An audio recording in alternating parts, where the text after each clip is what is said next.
The year was 1879. The Dakota Territory stretched vast and unforgiving beneath an endless sky.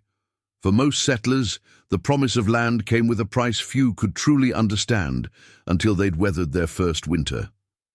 But for Eleanor Blackwood, daughter of wealthy cattle rancher Thomas Blackwood, life had always been comfortable until the day her father's debts caught up with him and she discovered her future had been wagered in a high-stakes poker game. What Eleanor didn't know was that a Lakota warrior named Cedar Wolf had infiltrated that very game with a purpose that went far beyond gambling. Their paths would cross in the most unexpected way, forever altering the course of both their lives and challenging the deepest prejudices of the American frontier. Before we jump back in, tell us where you're tuning in from, and if this story touches you, make sure you're subscribed because tomorrow I've saved something extra special for you. The Blackwood Ranch sprawled across 5,000 acres of prime Dakota territory, its rolling hills dotted with some of the finest cattle in the region. From the wide porch of the main house, 20-year-old Eleanor Blackwood could see clear to the horizon, where the land seemed to touch the sky in a seamless blend of earth and heaven. She'd grown up believing this view would be hers forever. Eleanor pulled her shawl tighter against the autumn chill as she watched her father ride out with his foreman, Jackson Reed. Something wasn't right. Her father had been acting strangely for weeks, drinking more heavily, disappearing for days at a time, returning with bloodshot eyes and trembling hands. The ranch hands whispered when they thought she couldn't hear, but Eleanor had always had sharp ears. Miss Eleanor? Martha, their housekeeper since Eleanor was a child, appeared at her side. "There's a letter come for your father. Messenger said it was urgent." Eleanor took the envelope, noting the official seal of the First National Bank of Deadwood. Her stomach tightened. "Thank you, Martha. I'll see that he gets it." After Martha had gone, Eleanor turned the envelope over in her hands. Her father had forbidden her from involving herself in ranch business, insisting it was men's work. But the ranch was as much her home as his, and lately she'd begun to suspect he was keeping dangerous secrets. With a quick glance to ensure she was alone, Eleanor carefully opened the envelope. Final notice of foreclosure. Payment of $12,000. Due in full by November 1st, 1879. The paper trembled in her hands. $12,000, an impossible sum. The date was barely 2 weeks away. Eleanor's mind raced. The cattle drive earlier that year had been successful. They'd sold nearly 300 head at top dollar. Where had that money gone? She thought of her father's increasingly frequent trips to Deadwood, the new gambling hall that had opened there last spring. The sound of hoofbeats cut through her thoughts. Eleanor quickly resealed the envelope and tucked it into her pocket as her father and Jackson rode into the yard. Thomas Blackwood was once a powerful man, broad-shouldered and tall, with a commanding presence that made men step aside when he entered a room. But the man who dismounted now moved like someone twice his 50 years, his shoulders stooped, his once proud face lined and grey. "Eleanor," he said, removing his hat, "what are you doing out here in the cold?" "Waiting for you." "Father," she forced a smile, "a letter came. The messenger said it was urgent." Thomas's face darkened. He reached for the envelope, his hand unsteady. "Go inside, Eleanor. I have business to discuss with Jackson." "Father, if there's something wrong with the ranch—" "I said go inside." His voice cracked like a whip, causing Eleanor to flinch. She retreated to the house, but instead of going to her room, she positioned herself near the study window, which Thomas had left cracked open to release the pipe smoke that Martha complained fouled the curtains. "It's over, Jackson." Her father's voice drifted out. "The bank won't extend the loan. William says he's done carrying me." "What about the cattle we're holding for spring?" Jackson asked. "We could sell early, take a loss, but won't cover half what we owe." Thomas's voice was hollow. "I've borrowed against everything. The land, the house, the herd. Eleanor's heart pounded so loudly she feared they might hear it. "There's one play left," Thomas continued. "Davidson's high-stakes game tomorrow night in Deadwood. Buy-in is 500. Mr. Blackwood, you can't possibly think I've got a plan. Davidson's sweet on Eleanor. Has been since he saw her at the Founders' Day celebration. Offered me 5,000 for her hand last spring."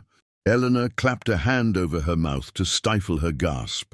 William Davidson was the owner of the largest silver mine in the territory, and nearly 60 years old, with a reputation for cruelty toward his workers. "Sir, you can't be suggesting—" Jackson's voice was horrified. "I'll put her up as collateral, just for show, to get Davidson to stake me. Once I win, I'll pay off the bank and no one need ever know." "And if you lose?" A long silence followed. "Then Davidson gets what he's wanted, all along." Eleanor backed away from the window, her legs threatening to give way beneath her. Her own father, gambling her away like she was no more than another piece of property. She fled to her room, mind spinning. She needed to leave, to run, but where? The nearest town was 20 miles away. She had no money of her own, no relatives she could turn to. Her mother had died when Eleanor was 12, and Thomas had never allowed her to form connections beyond the ranch. As night fell, Eleanor made her decision. She would confront her father, appeal to whatever shred of decency remained in him. She couldn't believe he would truly trade her life for his debts, but when she went downstairs, she found Thomas passed out in his study, an empty whiskey bottle on the floor beside him. Attempts to wake him proved futile. By morning, he was gone, leaving only a note saying he had business in Deadwood and would return in 2 days.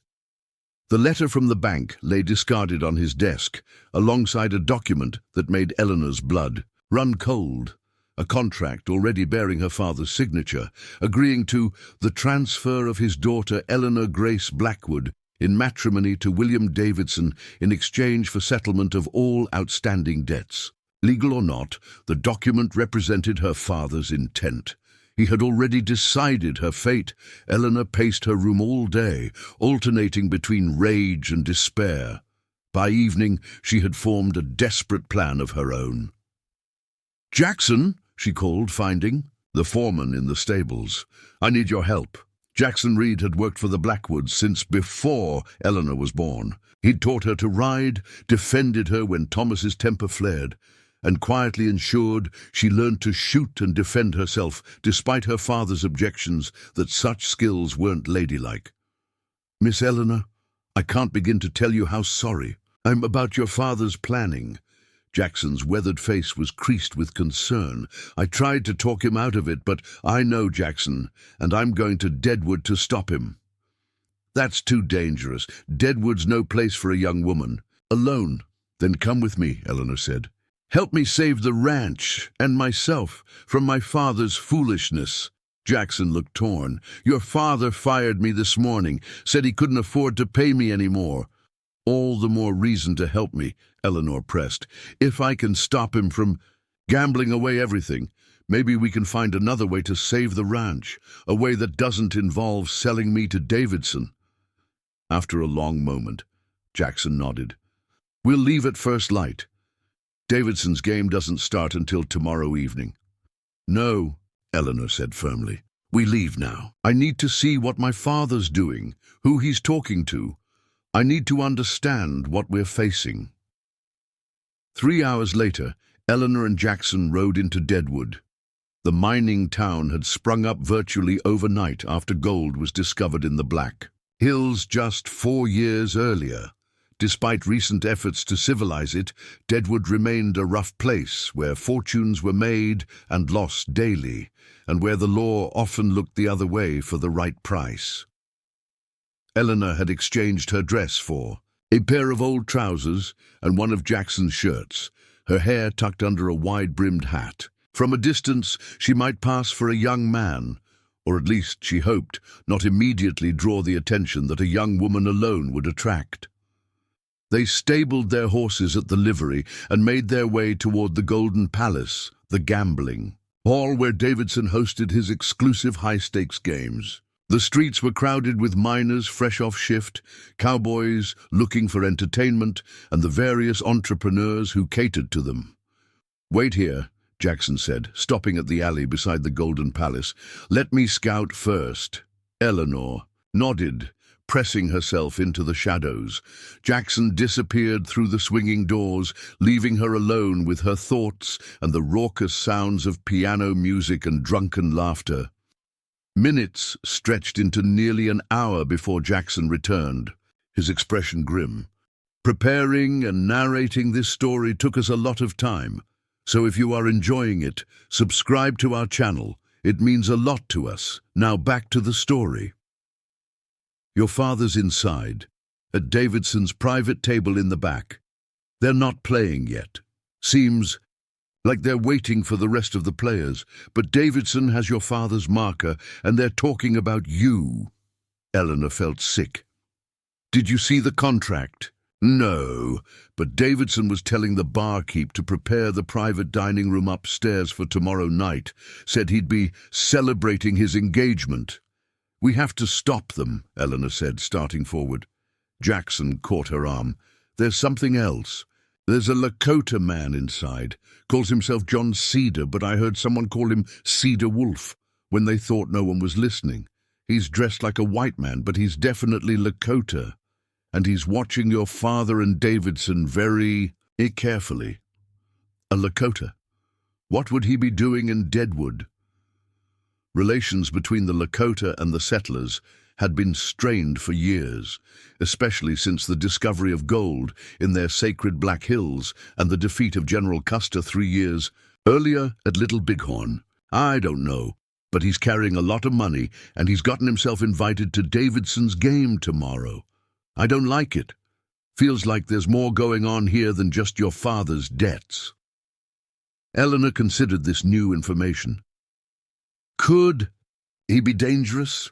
"Any man with that much purpose is dangerous," Jackson said. "But who he's dangerous to, that I can't say." They found a small room at a boarding house several blocks from the Golden Palace, where the landlady was too interested in Jackson's money to question why a young man and his older companion needed lodging for the night. In the cramped room, Eleanor paced while Jackson cleaned his revolver. "We need to figure out what's happening at that poker game," she said. "If my father's truly intending to use me as collateral, we need to stop him before he can make the offer." "Davidson's games are invitation only," Jackson reminded her. "And they're guarded. We can't just walk in." Eleanor stopped pacing. "No, but I might be able to. Davidson wants me as his bride. What if I showed up, created a distraction?" "That's too risky," Jackson objected. "Once Davidson has you in his sights, he won't let you go easily." "Do you have a better idea?" Eleanor challenged. "Because come tomorrow night, I'll either be Davidson's unwilling fiancé, or my father will have lost everything, including me, in that game." Jackson had no answer. "Tell me about this Lakota," Eleanor said after a moment. "Cedar Wolf, what was he like?" "Hard to read. Carried himself like a warrior, but spoke perfect English. Seemed educated, and he was watching Davidson with a look I've seen before in hunters tracking dangerous prey." "What would a Lakota warrior want with Davidson?" Jackson shrugged.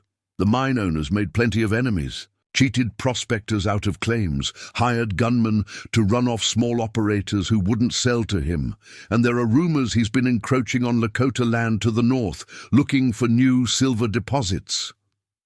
Eleanor sat on the edge of the narrow bed. Maybe this Cedar Wolf could be an ally, or he could be planning to kill Davidson, which would create a whole different problem for us, Jackson pointed out. "The law doesn't look kindly on Indians in these parts, especially ones who harm white men, no matter how deserving." Eleanor fell silent, weighing their limited options. Finally, she said, "Tomorrow morning, I want you to find out everything you can about Davidson, his routine, his weaknesses, anything we can use. I'll see what I can learn about this Cedar Wolf and why he's here. Maybe between the two of them, we can find a way out of this mess." Dawn broke cold and grey over Deadwood. Eleanor, still disguised as a young man, made her way to a small cafe, where Jackson had overheard Cedar Wolf mention he took his breakfast. She spotted him immediately, a tall man seated alone by the window, dressed in a well-tailored black suit that couldn't quite disguise the powerful build beneath. His hair was cut short in the white man's style, but his features were unmistakably Lakota, high cheekbones, copper skin, and eyes so dark they seemed to absorb light rather than reflect it. As if sensing her scrutiny, those eyes suddenly lifted to meet hers. Eleanor froze, certain he could see through her disguise. For a long moment, they stared at each other across the room. Then, to her surprise, he inclined his head slightly in acknowledgement and gestured to the empty chair across from him. Heart-pounding, Eleanor made her way to his table. Up close, she could see the faint scars on his face, evidence of battles, fought and survived. His hands, resting lightly on the table, were those of a warrior, not a gambler.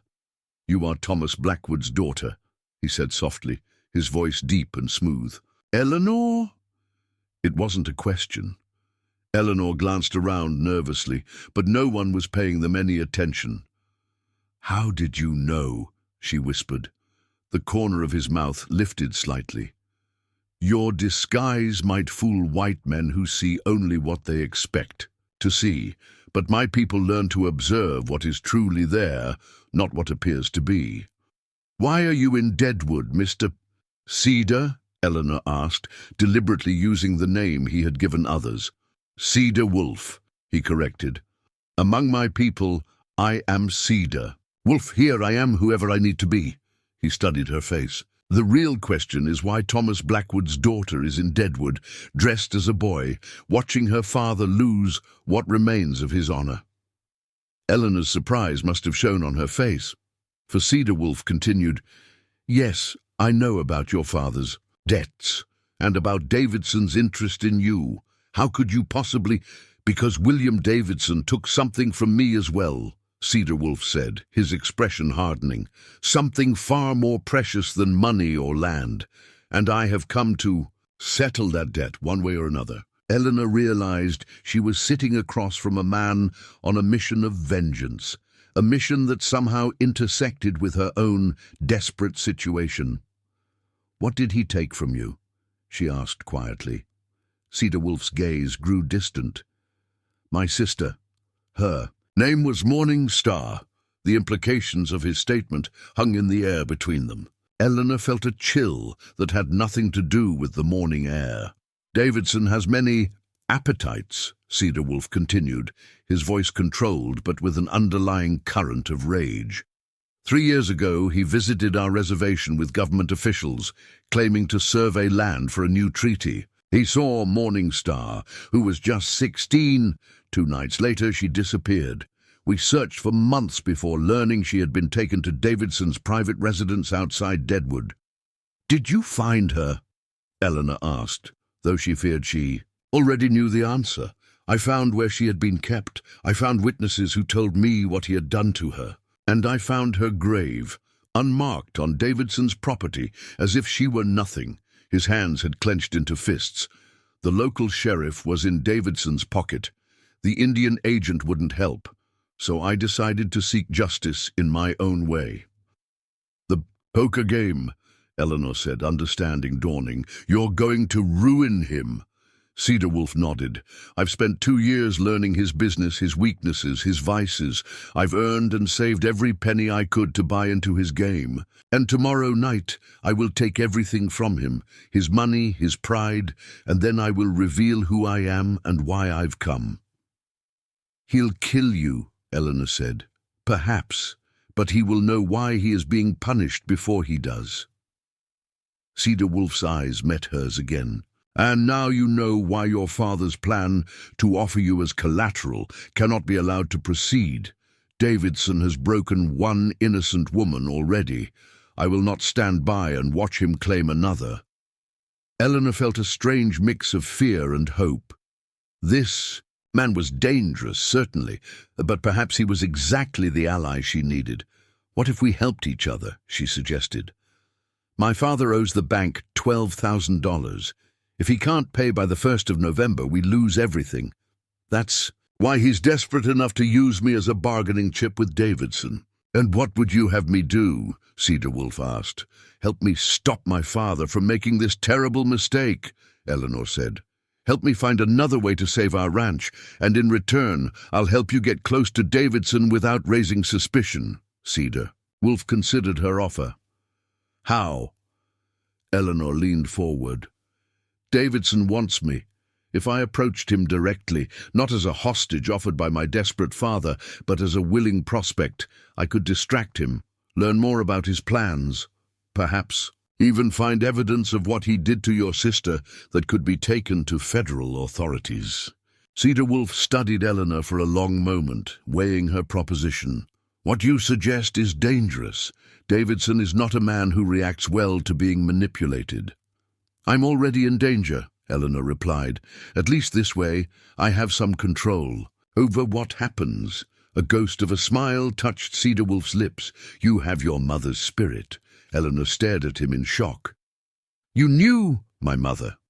Sarah Blackwood traded with our people before the troubles began.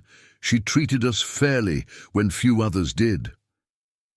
His expression softened slightly. She spoke often of her daughter, a girl with fire in her soul. The unexpected connection momentarily left Eleanor speechless. Her mother had died of fever 8 years ago, and her father rarely spoke of her. To hear her mentioned now by this stranger, who somehow wasn't entirely a stranger, brought a sudden ache to her chest. If we do this, Cedar Wolf continued, we need a better plan than just you approaching Davidson. He's suspicious by nature, and he'll question why Thomas Blackwood's daughter suddenly appears in Deadwood, especially if he already has an arrangement with your father. What do you suggest? We need leverage, something Davidson wants more than he wants you. Eleanor thought for a moment. The Silver Queen mine. It's his biggest holding, but I've heard rumors he's having trouble with it. The main shaft flooded last spring, and production has been down. Cedar Wolf nodded. Yes, but he's found a new vein in Lakota territory. That's why he was on our reservation 3 years ago. He discovered silver there and has been secretly mining it using the old workings as cover. That's illegal, Eleanor said. The Black Hills Treaty has been broken repeatedly by men like Davidson, Cedar Wolf finished. But if we had proof, documents, maps showing where he's really getting his silver, he'd do anything to keep that quiet, Eleanor realized. The government might not care about one Lakota girl, but they would care about treaty violations that could reignite conflict with the Sioux Nation. Precisely. Cedar Wolf leaned forward. Davidson keeps a safe in his office above the gambling hall. I've been watching him for weeks, but I haven't found a way to get access. But I might be able to, Eleanor said, her mind racing. If I approached, him expressed interest in his attention, he might be eager to impress me with his business acumen. A dangerous gamble, Cedar Wolf warned. No more dangerous than what you're planning, Eleanor countered. And with both of us working together, we have a better chance of success and survival than either of us does alone. After a moment, Cedar Wolf nodded. Very well. We will work together. But we must move quickly. The game is tonight, and if your father speaks to Davidson before we act, it could complicate matters. They spent the next hour developing their plan. Cedar Wolf would continue as planned with the poker game, while Eleanor would approach Davidson before it began, using her feminine wiles to gain access to his private rooms and hopefully his safe. What about Jackson? Eleanor asked. He'll want to help. The foreman I saw you with, best he remains unaware of our full plan. The fewer who know, the safer we all are. Tell him you found another way, but give him no details. Eleanor wasn't comfortable keeping Jackson in the dark, but she understood the logic. And what about my father? He doesn't deserve to lose everything because of his foolishness. Cedar Wolf's expression hardened. Your father was willing to sacrifice his own daughter to pay his debts. Such a man has already lost everything of true value. Eleanor couldn't argue with that bitter truth. Nevertheless, he's still my father. If we can find a way to pay the bank without ruining him completely, we will see what the night brings, Cedar Wolf said, non-committal. For now, we focus on Davidson. They parted with an agreement to meet again that afternoon. Eleanor found Jackson waiting anxiously at their boarding house. "Where have you been?" he demanded. "I've been worried sick. This town is no place for—" "I know where I've been, Jackson." Eleanor cut him off, "and I've found a way to stop Davidson." She explained that she had met Cedar Wolf and learned he had his own grievance against Davidson, carefully omitting the details of Morningstar's fate and their plan to access the mine owner's safe. "I don't like it," Jackson said when she finished. "Trusting an Indian with something this important. Cedar Wolf has more reason to hate Davidson than anyone," Eleanor said firmly, "and he's agreed to help me get proof of wrongdoing that will force Davidson to back off from both me and the ranch." Jackson still looked skeptical, but nodded. "What do you need me to do?" "Keep an eye on my father. Make sure he doesn't do anything rash before tonight, and be ready to ride at a moment's notice if things go wrong." The afternoon passed with excruciating slowness. Eleanor abandoned her disguise, using their remaining money to purchase a suitable dress from a seamstress who raised her eyebrows but asked no questions when presented with enough cash. The gown was deep burgundy with black lace trim, more sophisticated than anything Eleanor would normally wear, and revealing enough to draw a man's attention without crossing into indecency. She arranged her honey-blonde hair in a style she'd seen on wealthy women who occasionally visited the ranch, hoping it made her look older than her 20 years. When she met Cedar Wolf at the agreed location, a small church at the edge of town, his eyes widened briefly before his expression returned to its usual controlled mask. "You look like a different person," he observed. "That's the idea," Eleanor replied, fighting unexpected nervousness. "Will it work?" "Davidson will not be able to resist," Cedar Wolf confirmed. "But remember, his interest in you goes beyond mere attraction. You represent something he desires: legitimacy, respectability, connection to the old ranching families of the territory." "I understand." Eleanor took a deep breath. "I know what to do." Cedar Wolf handed her a small folded paper. "Memorize this. It's the combination to Davidson's safe, as best I've been able to determine from watching him. I cannot be certain it's correct, but it's our best chance."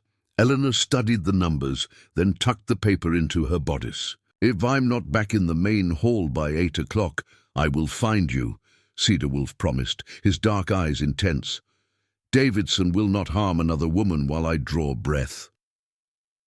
The conviction in his voice steadied her nerves. For reasons she couldn't fully explain, Eleanor trusted this man she'd known less than a day more than she trusted most people she'd known all her life. "Good luck tonight," she said, "and thank you." Cedar Wolf simply nodded, but his expression softened momentarily. Then he was gone, slipping away to make his own preparations for the evening. The Golden Palace was already crowded when Eleanor arrived at 6 o'clock. She ignored the stares and whispers that followed her through the main gambling hall, focusing instead on the ornate staircase at the rear that led to Davidson's private rooms.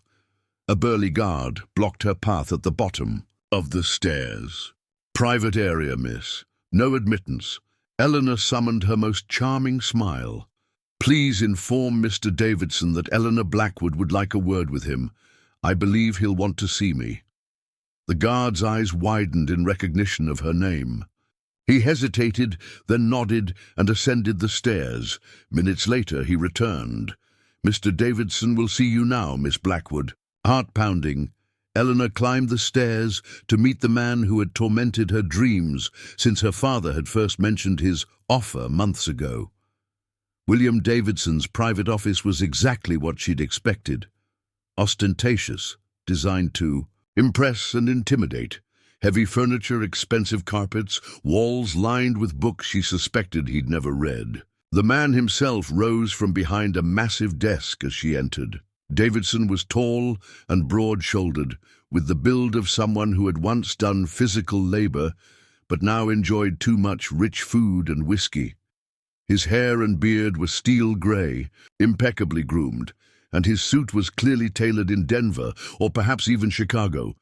His eyes, cold blue and calculating, assessed her as if she were a prize heifer at auction. "Miss Blackwood," he said, his voice surprisingly cultured for a man rumored to have begun his fortune as a common miner.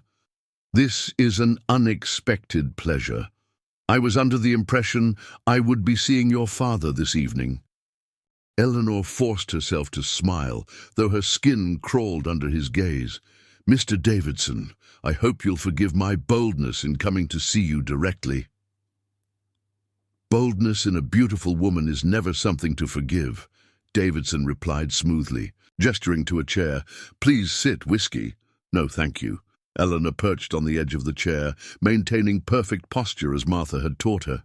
"I prefer clarity when discussing business." Davidson's eyebrow rose as he took his own seat. "Business? I wasn't aware we had business to discuss, Miss Blackwood." "Perhaps not officially," Eleanor said, meeting his gaze directly. "But I've heard rumors, Mr. Davidson, about arrangements being made regarding my future without my consultation." Davidson had the grace to look momentarily discomfited. "Your father and I have had conversations, but nothing has been finalized." "I see." Eleanor leaned forward slightly. "And did my father mention that I might have my own opinions on such matters?" "He suggested you were a dutiful daughter who understood the realities of territorial life," Davidson said carefully. Eleanor laughed softly. "My father has never understood me, Mr. Davidson, which is why I've come to speak with you directly. If arrangements are being made for my future, I prefer to negotiate my own terms." Interest flared in Davidson's cold eyes. "How progressive of you, Miss Blackwood. And what terms did you have in mind?" "First, I'd like to understand exactly what I would be agreeing to," Eleanor said. "Marriage, I presume, or something less formal." "I am a traditional man, Miss Blackwood. Marriage would be the only arrangement I would consider with a woman of your standing. And what would such a marriage entail? Would I be expected to remain here in Deadwood, or would we live at the ranch?" Davidson smiled, revealing teeth too perfect to be natural. "I have a home outside town, far more comfortable than your father's ranch house. You would want for nothing, except perhaps freedom," Eleanor said lightly. "I've grown accustomed to certain liberties at the ranch, riding alone, managing the household, making decisions." "A wife has different responsibilities," Davidson replied, his smile tightening slightly. "But you would find I can be generous to those who please me." Eleanor suppressed a shudder at the implication. "And my father's debts? I understand they're substantial." "They would be forgiven naturally. Your father could continue operating the ranch, though, of course, as your husband, I would have certain rights to the property." Just as she'd suspected, this wasn't just about her. Davidson wanted the Blackwood Ranch, likely for the water rights that came with it. Essential for mining operations. "I'd like to know more about the man whose name I might take," Eleanor said, rising from her chair and moving to examine the paintings on the wall, working her way casually toward the corner where she suspected the safe might be hidden. "Your business interests, for instance. The Silver Queen mine, I hear it's been having difficulties." Davidson's eyes narrowed slightly. "Nothing serious. Production always fluctuates in mining. We've recently opened some promising new workings." "How fascinating," Eleanor said, moving to another wall where a large painting of a mountain landscape hung. "If Cedar Wolf's information was correct, the safe would be behind it. My father always said mining was a riskier venture than ranching, but clearly more profitable." "When managed correctly," Davidson agreed, watching her movements with growing suspicion. Miss Blackwood, perhaps we should return to the matter at hand. Of course, Eleanor said, turning back to him with an apologetic smile. Forgive my curiosity. A potential wife should take interest in her husband's affairs, should she not? Davidson's expression softened slightly. Indeed, and I find your directness refreshing, if unexpected. Then you won't mind if I'm direct about something else, Eleanor said, returning to stand before his desk. I have no intention of being traded like cattle to settle my father's debts. Davidson's face hardened. Then why are you here? To propose an alternative, Eleanor said calmly, though her heart raced. One that might benefit us both. I understand you've been expanding your mining operations northward. The change in Davidson was immediate and alarming. His eyes went cold, his posture stiffening. What do you know about my operations? Only rumors, Eleanor said quickly. But enough to understand that discretion might be valuable to you, perhaps more valuable than acquiring a reluctant bride or even my father's water rights. Davidson rose slowly from his chair, his size suddenly intimidating as he loomed over her. You're playing a dangerous game, Miss Blackwood. Not a game. Mr. Davidson, a negotiation. Eleanor forced herself to stand her ground. My father's debts are cleared, and in return you receive my silence regarding certain northern ventures. Davidson moved around the desk, and Eleanor had to resist the urge to back away. And how would a rancher's daughter come by such information? Who have you been talking to? Does it matter? Eleanor countered. What matters is whether we can reach an agreement that benefits us both without the complication of an unwanted marriage. Davidson studied her for a long moment, then smiled, a predatory expression that sent ice down her spine.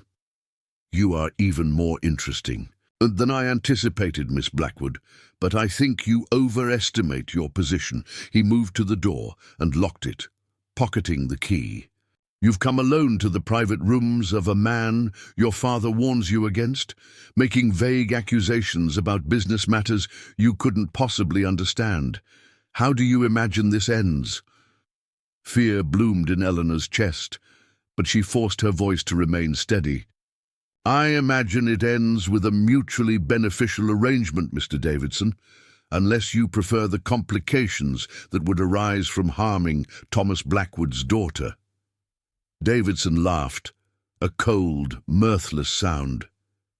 Complications can be managed, Miss Blackwood, just as other complications have been managed in the past. The threat hung in the air between them. Eleanor thought of Morning Star, Cedar Wolf's sister, and felt sick. Now, Davidson continued, moving toward her with deliberate slowness, I think it's time we discuss the real terms of our arrangement. Eleanor backed away, her mind racing. She hadn't anticipated being locked in with him, had expected to be able to search his office while he prepared for the poker game. The safe was just behind that painting, tantalizingly close, but now potentially out of reach. My father is expecting me, she said, trying to keep her voice level.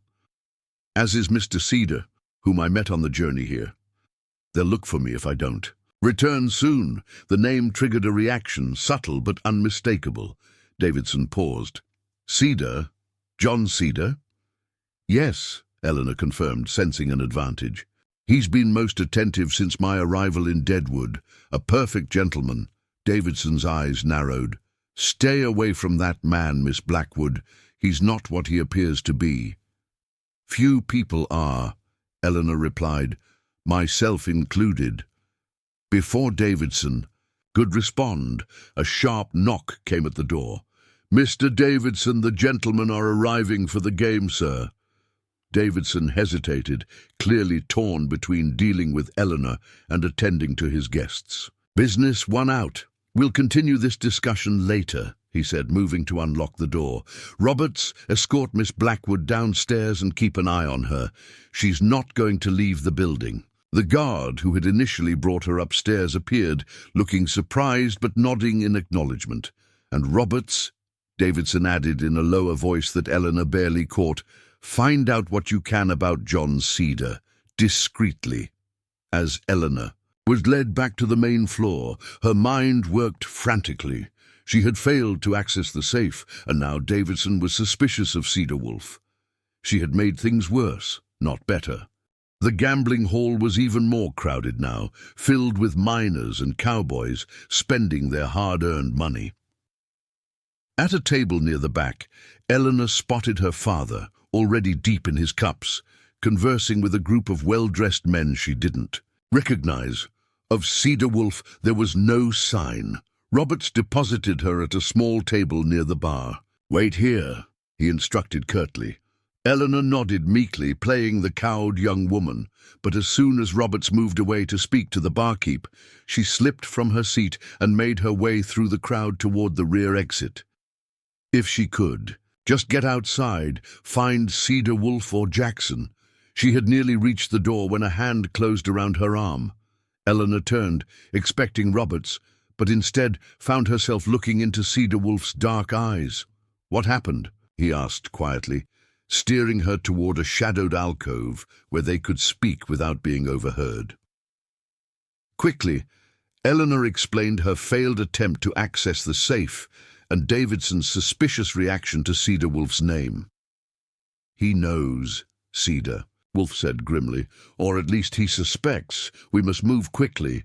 But how? He's locked the office, and now he's watching for both of us." Cedar Wolf's expression was resolute.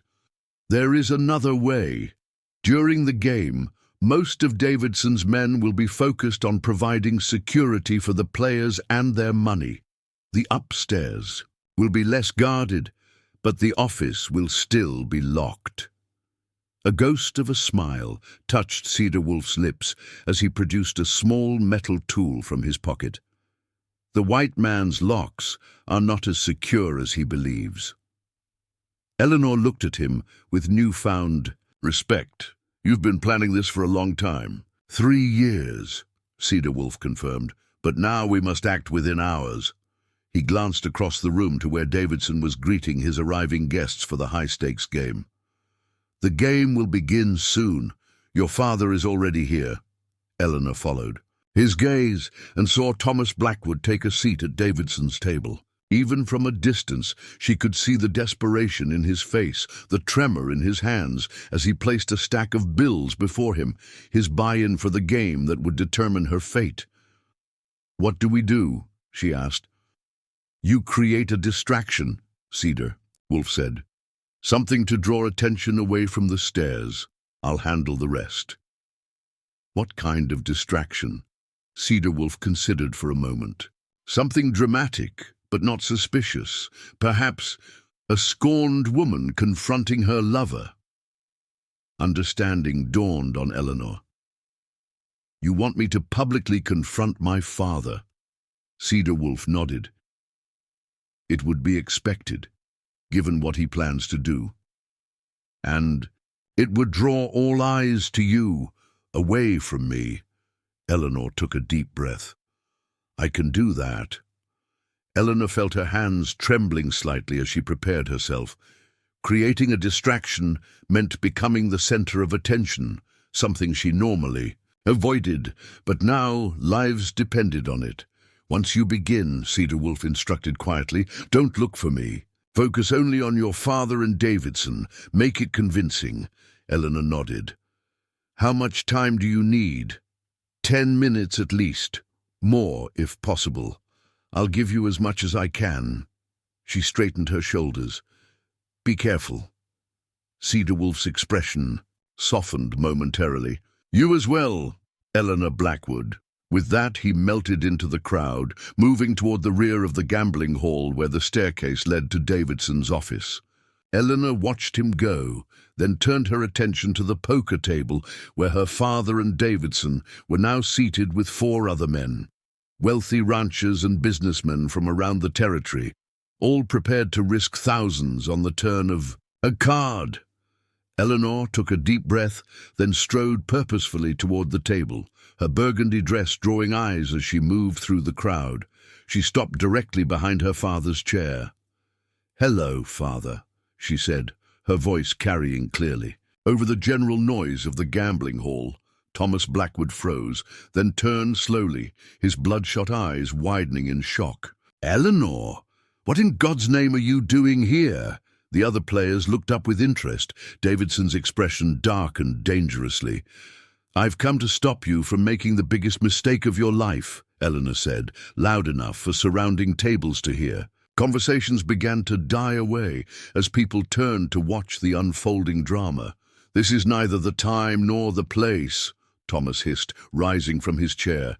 "Go back to the ranch immediately." "The ranch that you're gambling away?" Eleanor challenged. "Or perhaps I should say, the daughter you're gambling away." A murmur ran through the onlookers. Thomas blanched. "You don't know what you're talking about," he said weakly. "Don't I?" Eleanor pulled the contract from her pocket, the one she'd found in her father's study bearing his signature. She held it up for all to see. "This says otherwise, father. A contract signing me over to Mr. Davidson like a piece of property." The murmur became a buzz of shocked conversation. Thomas Blackwood looked around wildly, as if seeking escape. Davidson rose to his feet, his face a mask of controlled fury. "Miss Blackwood," he said, his voice dangerously soft, "you are causing a scene in my establishment." "Better a scene now than a tragedy later," Eleanor retorted. She turned to address the crowd that had now gathered around them. "Ladies and gentlemen, my father owes the bank $12,000. Rather than face his failure like a man, he has arranged to sell me, his only daughter, to Mr. Davidson to settle his debts."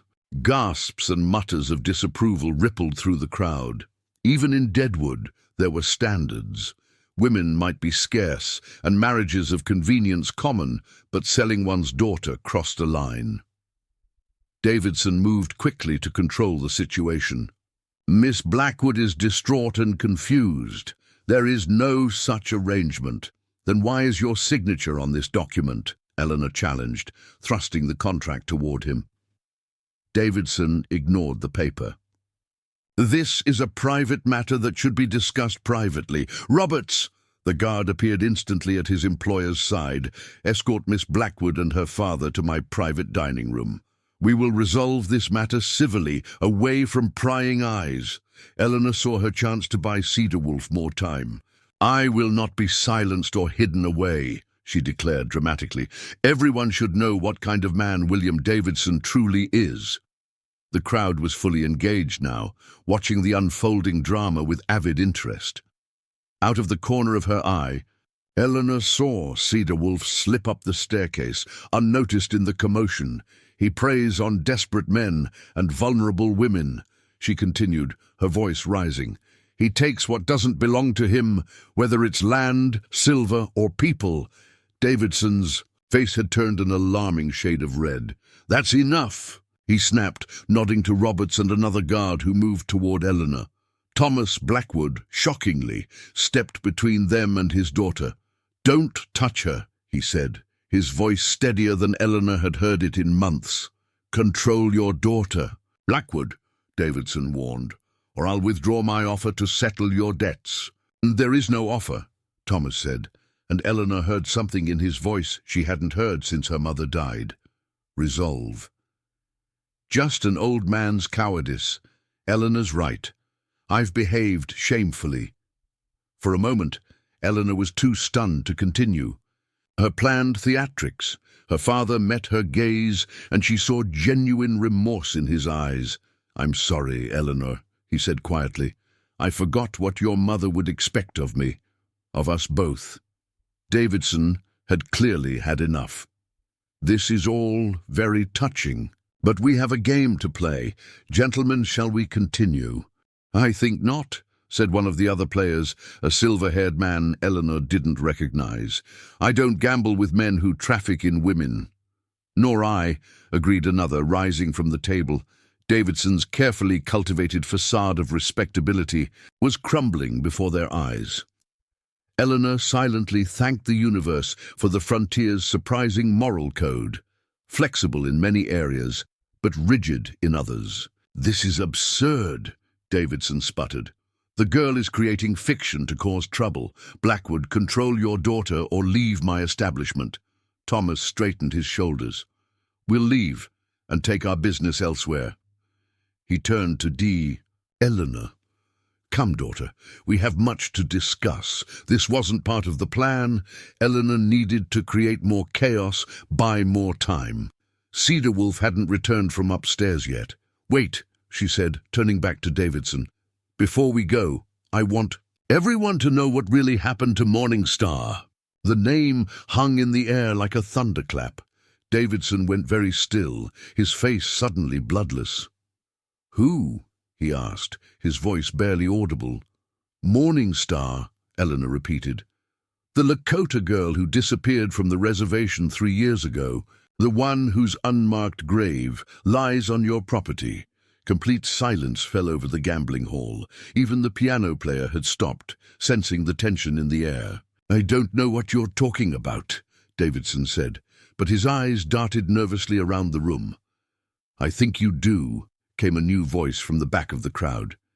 The onlookers parted as Cedar Wolf strode forward, no longer dressed as a gambler, but in traditional Lakota attire, fringed buckskins with intricate beadwork, his long hair flowing free. In one hand, he held a stack of papers, in the other, a ceremonial knife. Morning Star was my sister, he announced, his voice carrying to every corner of the now silent room. She was 16 years old when William Davidson took her from our reservation.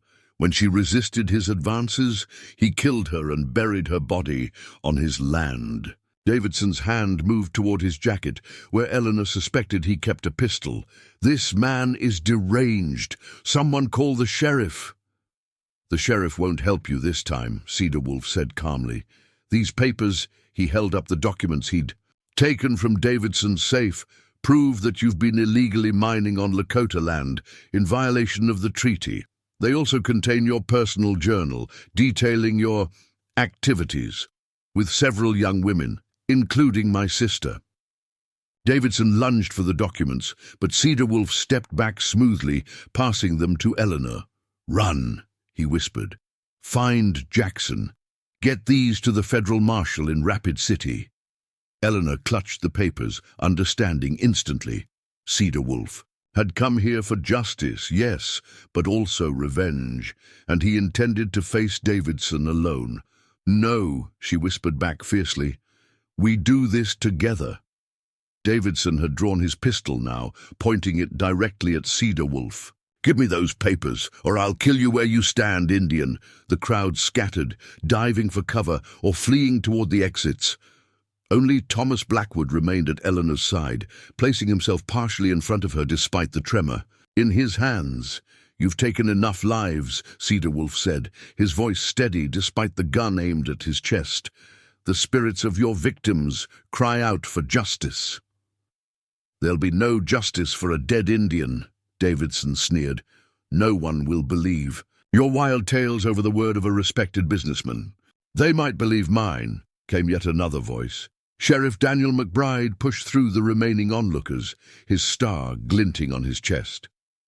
Eleanor remembered Jackson mentioning that McBride was in Davidson's pocket, and her heart sank. Sheriff, Davidson said, relief evident in his voice. Arrest this man. He's threatening me and spreading lies. McBride surveyed the scene with narrowed eyes. Lower your weapon, Davidson. There'll be no shooting in my town without cause. Reluctantly, Davidson lowered his pistol, though he didn't holster it. This Indian broke into my office. That's enough. Maybe, McBride allowed. But before we get to that, I'd like to know more about these papers he's talking about, and that grave he mentioned. Davidson's confidence faltered. You can't possibly believe what I believe, McBride interrupted, is that there have been too many unexplained disappearances in this county these past few years. Too many young women who vanished without a trace. His gaze hardened. Including my niece, who worked as a maid in your house last winter. Eleanor exchanged a startled glance with Cedar Wolf. It seemed Davidson's predations extended beyond Morning Star, and he'd made the mistake of targeting someone connected to local law enforcement. "This is preposterous," Davidson blustered. "Sheriff, I demand you arrest this man and return my property." "In good time," McBride said. "First, I think we'll take a ride out to your property and have a look around. Those papers too, miss, if you don't mind." Eleanor hesitated, unsure if the sheriff could be trusted. Cedar Wolf gave her an almost imperceptible nod, and she handed over the documents. McBride flipped through them, his expression darkening with each page. When he looked up, his eyes were cold as Dakota winter. "William Davidson, you're under arrest on suspicion of murder, treaty violation, and a whole host of other charges I'll figure out once I've read through all this." "This is outrageous." Davidson's face purpled with rage. "You work for me, McBride. I own this town." "Not anymore," McBride said flatly. He gestured to his deputies who had appeared behind him. "Take him into custody, and be careful. He's armed and desperate." Davidson looked wildly around, seeking escape or allies. Finding neither, he made one last desperate play. With surprising speed for a man his size, he lunged forward, grabbing Eleanor and pressing his pistol to her temple. "Back off," he shouted. "All of you, or she dies right here." Eleanor froze, terror washing through her in an icy wave. Davidson's arm across her throat made it difficult to breathe, and she could feel the cold metal of the gun barrel against her skin. "Let the girl go, Davidson," McBride said, his own weapon now drawn but unable to risk a shot with Eleanor as a shield. "You're only making things worse for yourself." "Shut up and listen," Davidson snarled. "This is what's going to happen. I'm walking out of here with the girl. When I'm safely away, I'll release her. Try to stop me and she dies." The entire room had gone deathly still. Eleanor caught Cedar Wolf's gaze across the distance that separated them. His face was calm, but his eyes burned with intensity as he gave her the slightest of nods. Somehow she understood what he was asking of her. In one fluid motion, Eleanor went completely limp, dropping her full weight downward while twisting to the side. Davidson, caught off guard, struggled to maintain his grip. In that moment of distraction, Cedar Wolf moved with the fluid grace of a hunting cougar. The ceremonial knife flashed in the lamplight as he closed the distance between them in 2 long strides. Davidson screamed as the blade pierced his wrist, the pistol clattering to the floor. Eleanor broke free, stumbling forward into her father's arms as Cedar Wolf forced Davidson to his knees. "For Morning Star," Cedar Wolf said softly, the knife now pressed against Davidson's throat, "and for all the others." "Don't do it, son," Sheriff McBride said, stepping forward cautiously. "He'll face justice proper. I promise you that." For a long, tense moment, Eleanor thought Cedar Wolf would ignore the sheriff's words. The desire for vengeance was written clearly on his face, in the tension of his body, in the way the knife pressed just hard enough against Davidson's throat to draw a thin line of blood. Then, unexpectedly, Thomas Blackwood spoke. "He's not worth your soul, young man. Trust me on that."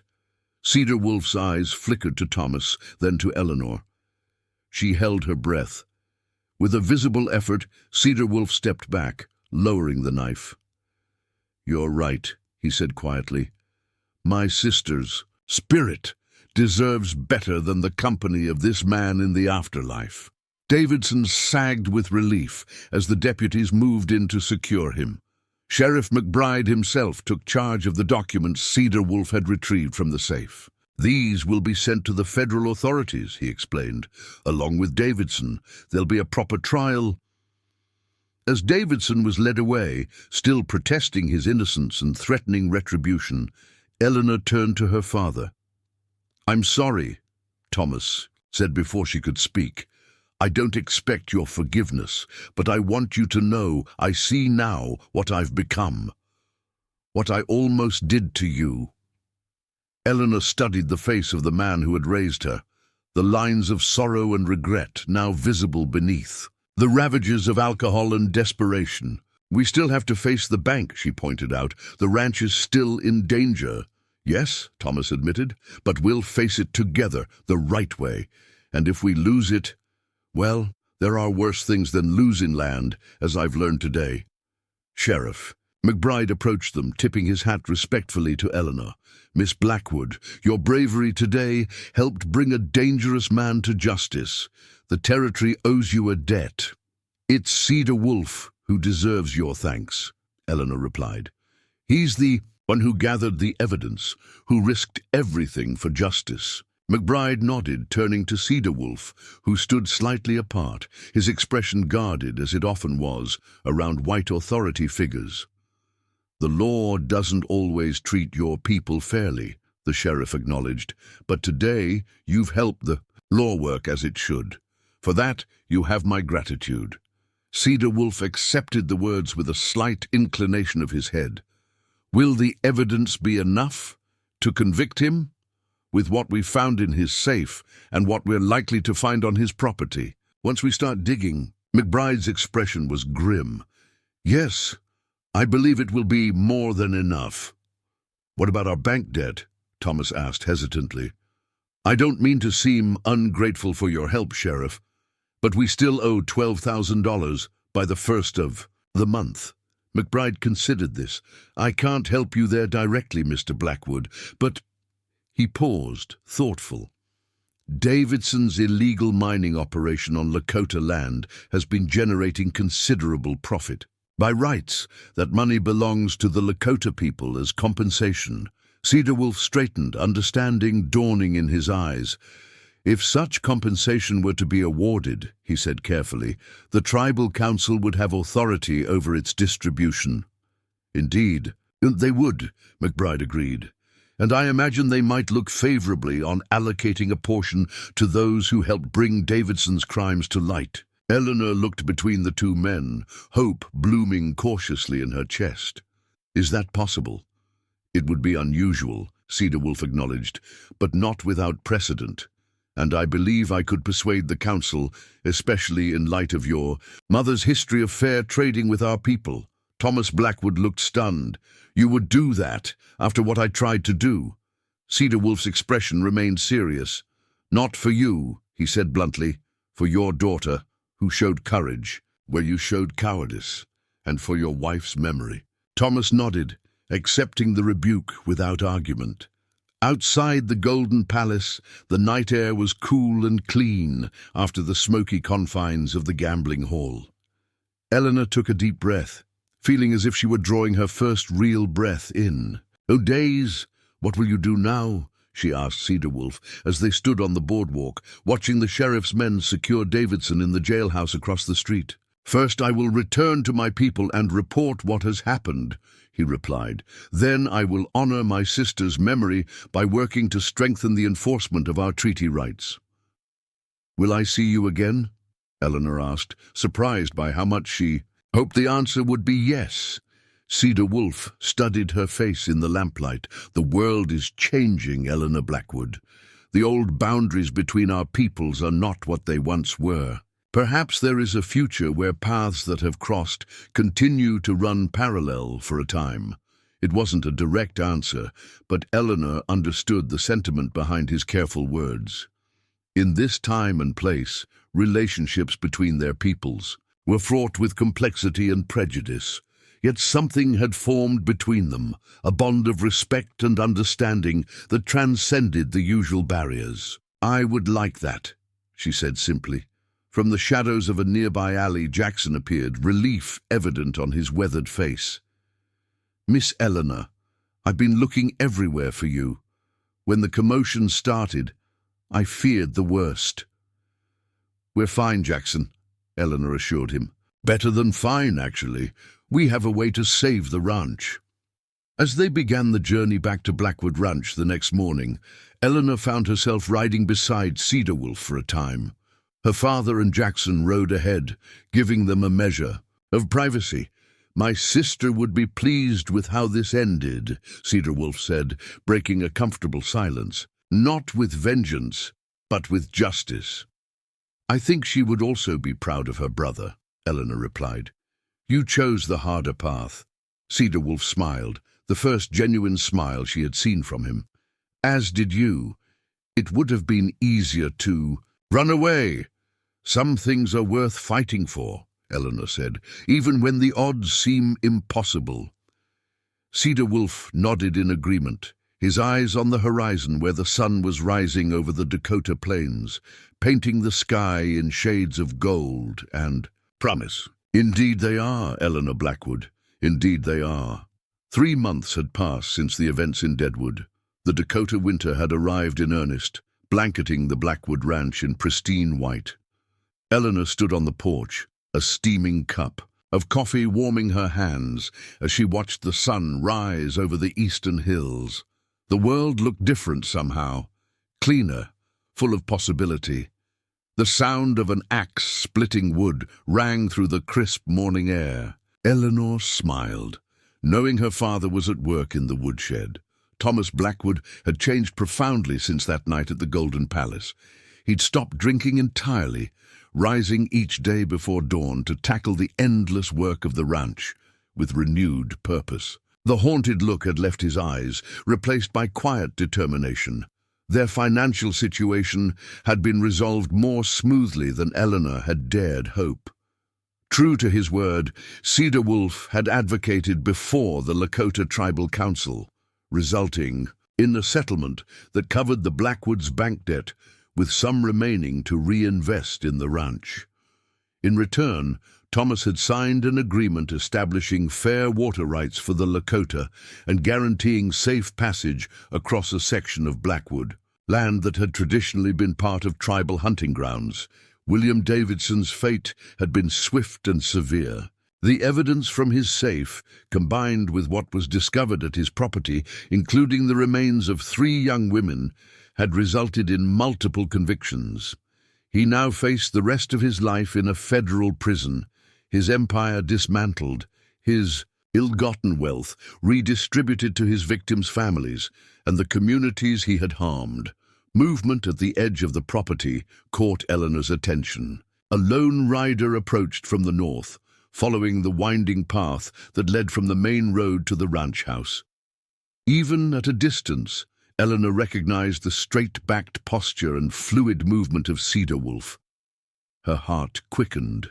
She hadn't seen him since the tribal council meeting 6 weeks ago, though his presence had remained with her in many ways, in the changes to the ranch operations, in her father's gradual reconciliation with their Lakota neighbors, in her own dreams of a future different from anything she'd imagined before.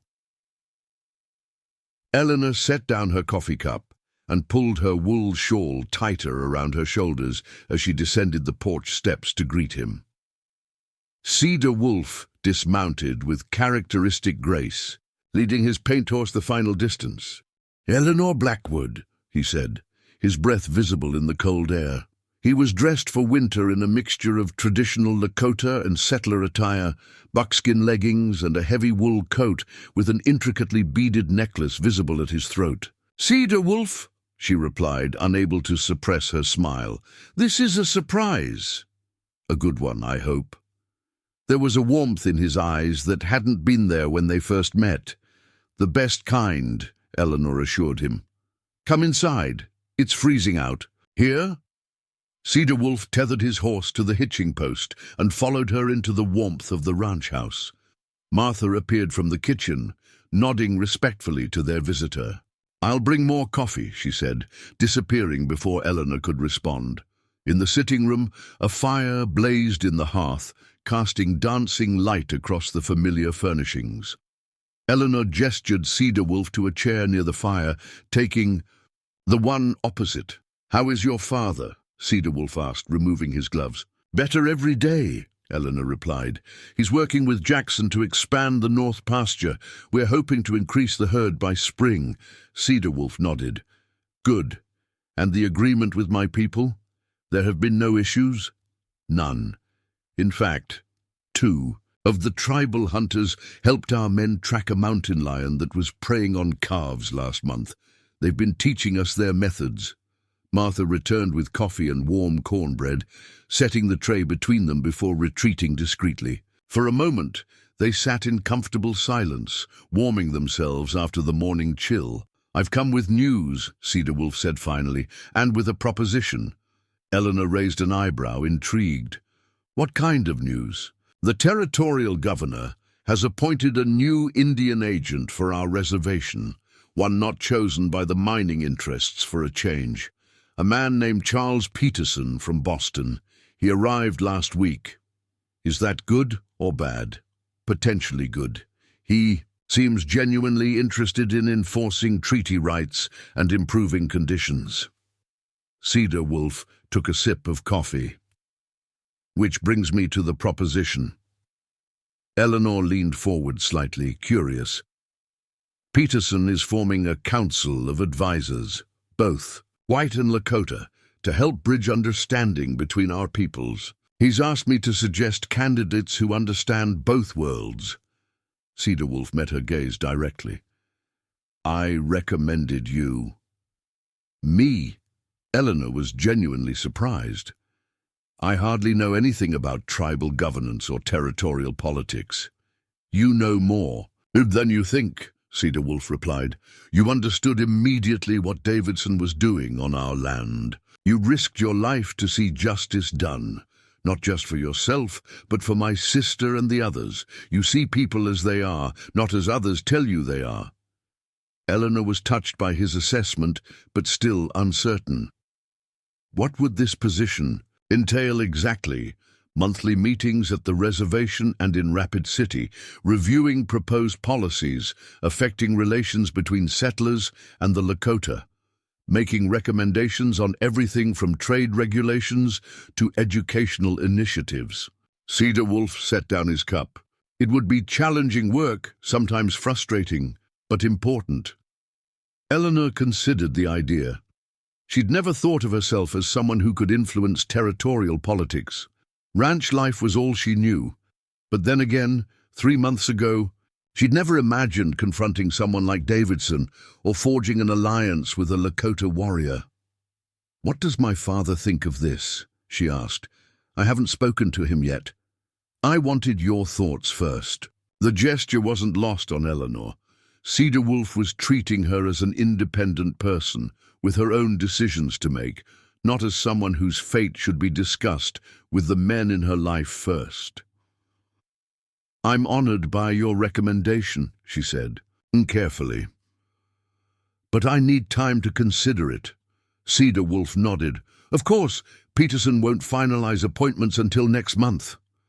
The front door opened, bringing a blast of cold air as Thomas Blackwood stomped snow from his boots in the entryway. He appeared in the sitting-room doorway, his expression registering surprise at their visitor. "Cedar Wolf," he said, coming forward with an outstretched hand.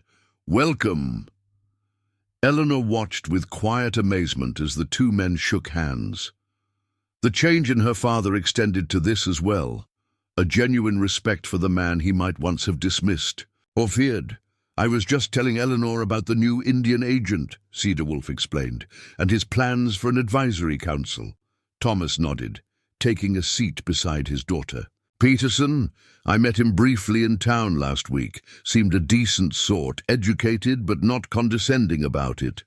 "He's offered a position on the council to Eleanor," Cedar Wolf said directly. Thomas's eyebrows rose. He looked at Eleanor, then back at Cedar Wolf. "Has he now?" Eleanor tensed, anticipating the old Thomas to emerge, the father who insisted women had no place in politics or business. Instead, he surprised her. "She'd be good at it," Thomas said thoughtfully. "Always could. See all sides of a problem, even as a child." Got that from her mother. The casual compliment warmed Eleanor more than the fire. "I haven't decided yet," she said. "Well, it's your choice," Thomas replied. "Ranch can spare you for meetings if that's what you want. Jackson and I have things well in hand here." Another surprise, not just permission, but encouragement. Eleanor realized her father truly had changed, or perhaps had rediscovered the man he'd been before grief and alcohol had twisted him. Their conversation shifted to ranch matters. The coming spring, plans for the herd, improvements to the irrigation. system that might benefit both Blackwood land and the neighboring tribal areas. Though none of them acknowledged it directly, there was a sense of new possibilities in the air, of old wounds beginning to heal, of bridges being built where once there had been only walls. As Cedarwolf prepared to leave later that morning, Eleanor walked with him to where his horse was tethered. "There's something else," he said, his voice low enough that only she could hear. "Something personal." Eleanor looked up at him, noting the unusual hesitation in his normally confident manner. "What is it?" "The tribal council has granted me land of my own, at the junction of Bear Creek and Little Missouri. Good water, good grazing. Close enough to the reservation to maintain my ties there, but—" he paused. "Also closer to here." The implication hung in the air between them. Eleanor felt her pulse quicken again, but kept her expression composed. "You're establishing your own ranch," Cedarwolf nodded. "With some of the settlement money. I have experience with horses. Before the Troubles, my family raised some of the finest in the territory. I thought perhaps I might begin again. That sounds like a worthy endeavor," Eleanor said carefully, unsure where he was leading. "In our traditions," Cedarwolf continued, "when a man establishes himself, he may then honorably seek a companion to share his life." His dark eyes met hers. Directly. "I don't speak of this now to press you for an answer, but to let you know that my path has room for two, should you ever wish to walk it with me." The declaration took Eleanor's breath away. Not because it was entirely unexpected. There had been something growing between them since that first meeting in Deadwood, but because of the dignity and respect with which he presented it. Not a demand, not even a formal proposal, but an opening of possibility. "Among your people," she asked softly, "what happens when a woman receives such an indication of interest?" A smile touched the corners of Cedarwolf's mouth. "She considers it for as long as she wishes. She consults her heart and her family, and when she is ready, whether that is days or months or seasons later, she gives her answer. And if her answer is yes, then there would be proper courtship. Her family would meet with his, gifts would be exchanged, preparations made. And if her family objects—" Cedarwolf's expression grew more serious. "In the old days, sometimes couples would simply leave together if families couldn't agree. But I would not ask that of you, Eleanor Blackwood. Your father has suffered enough loss." Eleanor was touched by his consideration. "What of your family? Would they object to someone like me?" "My parents walk in the spirit world now," Cedarwolf said. "But my uncle, who raised me after their passing, is a wise man who judges people by their actions, not their ancestry. He knows what you did for my sister's memory. That is enough for him." A cold wind gusted around them, carrying the promise of more snow. Eleanor pulled her shawl tighter. "This is all very unexpected," she admitted. "As I said, I don't seek an answer today, only to plant a seed that might grow in time." Cedarwolf mounted his horse with fluid grace. Looking down at her, he added, "Consider the council position first. That decision need not have anything to do with me or my hopes." Eleanor nodded, appreciating his understanding that her independence mattered. "I will, and I'll send word to Agent Peterson by the end of the month." Cedarwolf gathered his reins. "Until we meet again, Eleanor Blackwood." "Until then, Cedarwolf," she replied, watching as he rode away, his straight figure gradually disappearing into the winter landscape. Thomas was waiting on the porch when she returned to the house. "Everything all right?" he asked, studying her face. "Yes," Eleanor said. After a moment's hesitation, she added, "Cedarwolf has been granted land near Bear Creek. He's starting a horse ranch." Thomas nodded slowly. "Good country out that way. Strong water rights. He also—" Eleanor paused, unsure how to express what had passed between them. "He indicated that he might have interest in courtship at some point in the future." She watched, her father carefully, prepared for anger or resistance. Thomas looked out across the snow-covered ranch for a long moment before responding. "Your mother would have liked him," he said finally. "She always said character mattered more than where a person came from." Eleanor blinked back, sudden tears. "You're not opposed?" Thomas turned to her, his weathered face softening. "3 months ago, I was willing to sell you to a monster to save this land. I have no right to dictate your heart now." He placed a gentle hand on her shoulder. "Besides, any man who would go to the lengths he did to protect his sister's memory would do no less for his wife." The simple statement, so at odds with the prejudices she'd expected, filled Eleanor with warmth despite the winter chill. "I haven't given him an answer," she said. "I'm not sure what it will be." "Time will tell," Thomas replied. "Just know that whatever you decide, you have my support." Inside the house, Eleanor moved to her mother's writing desk by the window, a place she'd always found conducive to clear thinking. From the drawer, she removed a sheet of paper and dipped a pen in ink. After a moment's consideration, she began to write. "Dear Agent Peterson, I'm writing to express my interest in the advisory council position recommended by Cedar Wolf." The words flowed easily as she outlined her unique perspective as someone who bridged 2 worlds, the traditional ranching culture she'd grown up in and the new understanding she'd gained through recent events. She wrote of her hope that the bitter conflicts of the past might give way to cooperation, that the next generation might inherit a territory where all people were treated with justice and dignity. As she wrote, Eleanor felt a sense of purpose. Unlike anything she'd known before, the Blackwood Ranch would always be her heritage, but perhaps her future held something broader, a chance to help shape the territory's path forward, to be part of healing wounds that had festered for too long. Outside the window, snow began to fall again, soft flakes dancing on the winter wind. Eleanor paused in her writing, watching them settle on the silent landscape, covering the old earth with new possibilities.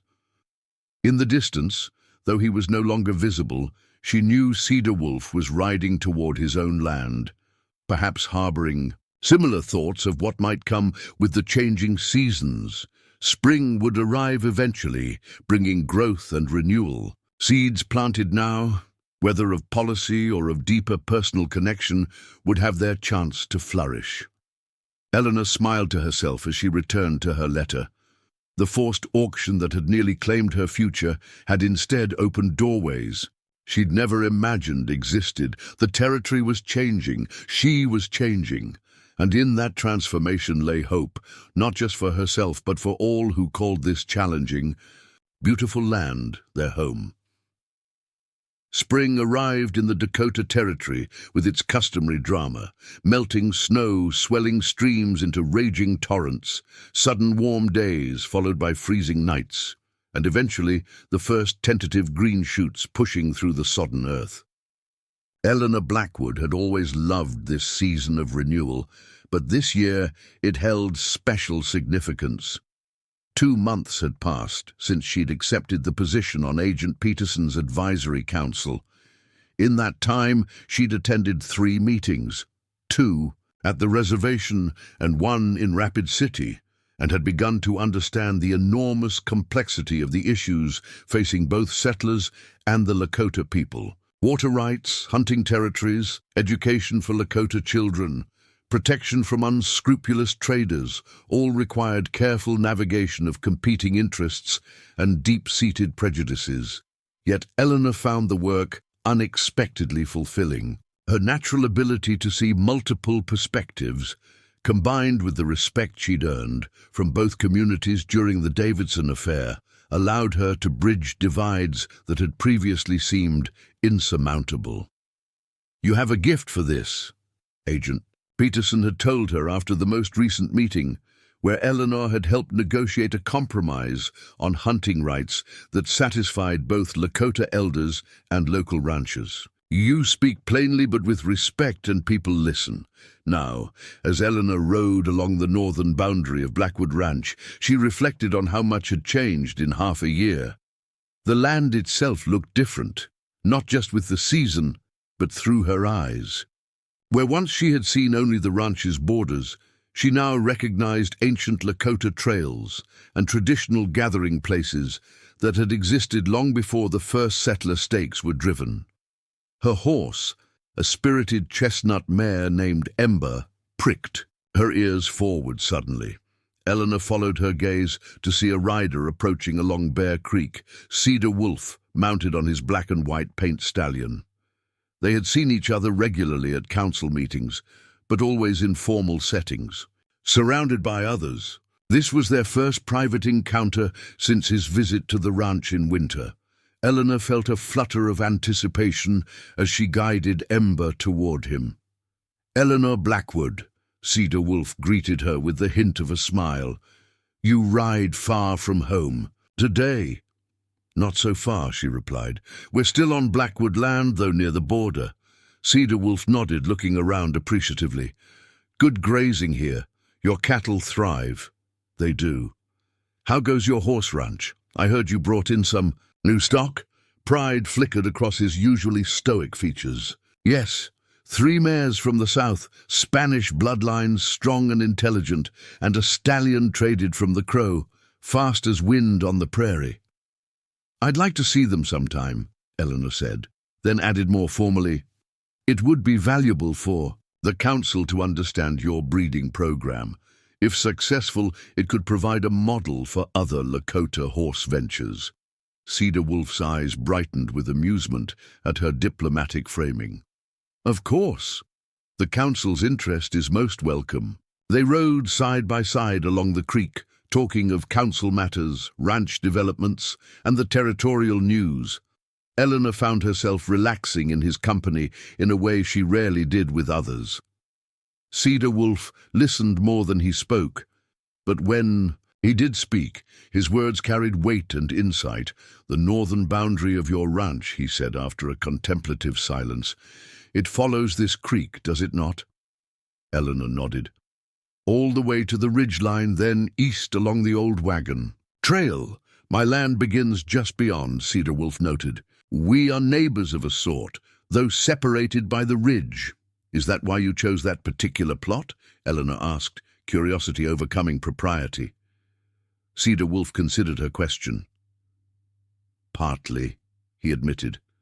"The land itself is excellent. Good. Water-sheltered valleys, direct access to summer grazing grounds, but yes, its proximity to Blackwood Ranch was a consideration."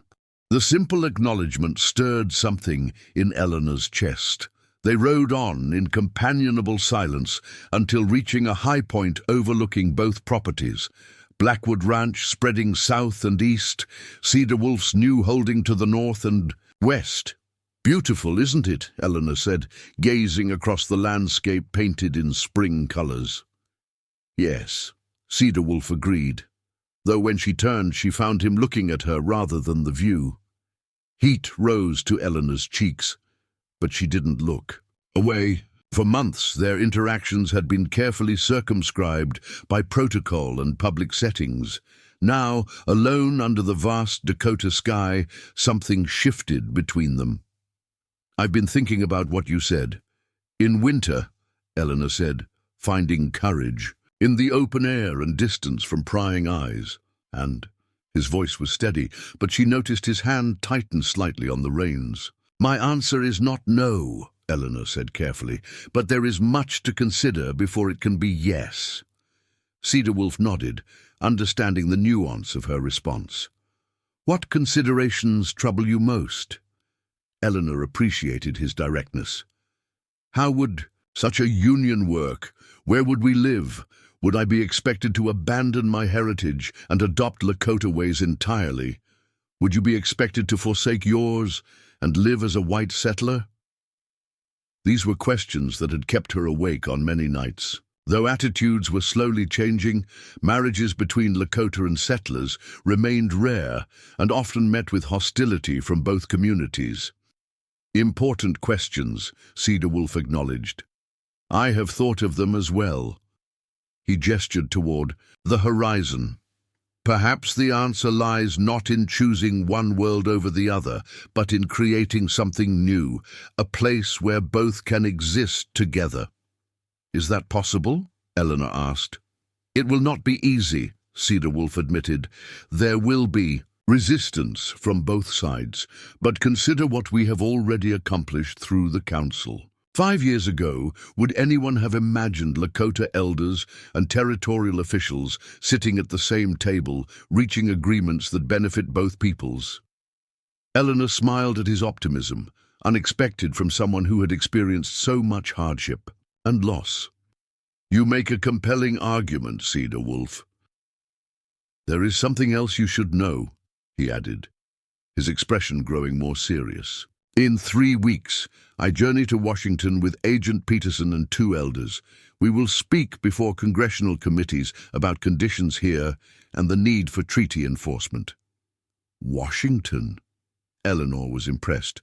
That's a significant opportunity and a significant risk, Cedar Wolf replied.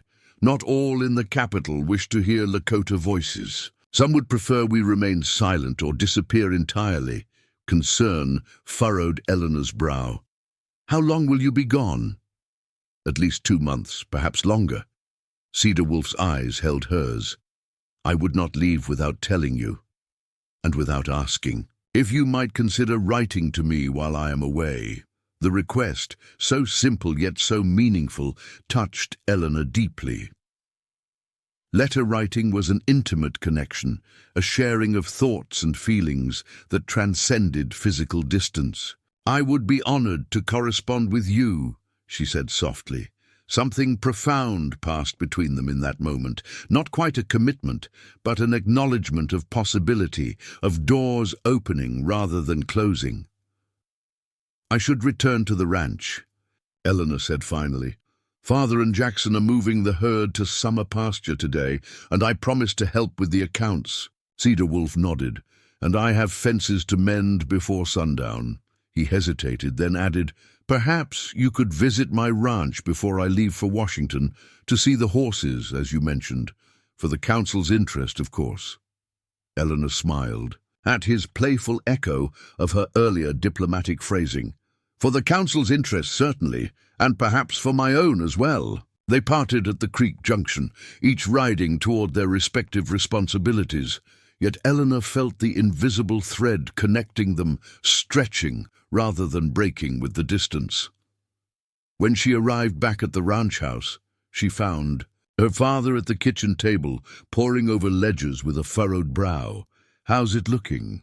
She asked, pouring herself a cup of coffee from the pot Martha kept perpetually warm on the stove. Thomas sighed, removing his reading spectacles. Better than last year, not as good as I'd hoped. The spring calving went well, but feed costs keep rising. Eleanor nodded, understanding his concern. Though the immediate financial crisis had passed, ranching remained a precarious business, vulnerable to weather, market fluctuations, and disease. We might consider diversifying, she suggested, taking the seat opposite him. Perhaps breeding. A few horses alongside the cattle. There's increasing demand for quality mounts. Thomas raised an eyebrow. Horses, you say? Wouldn't have anything to do with our Lakota neighbor's new venture, would it? Eleanor felt her cheeks warm.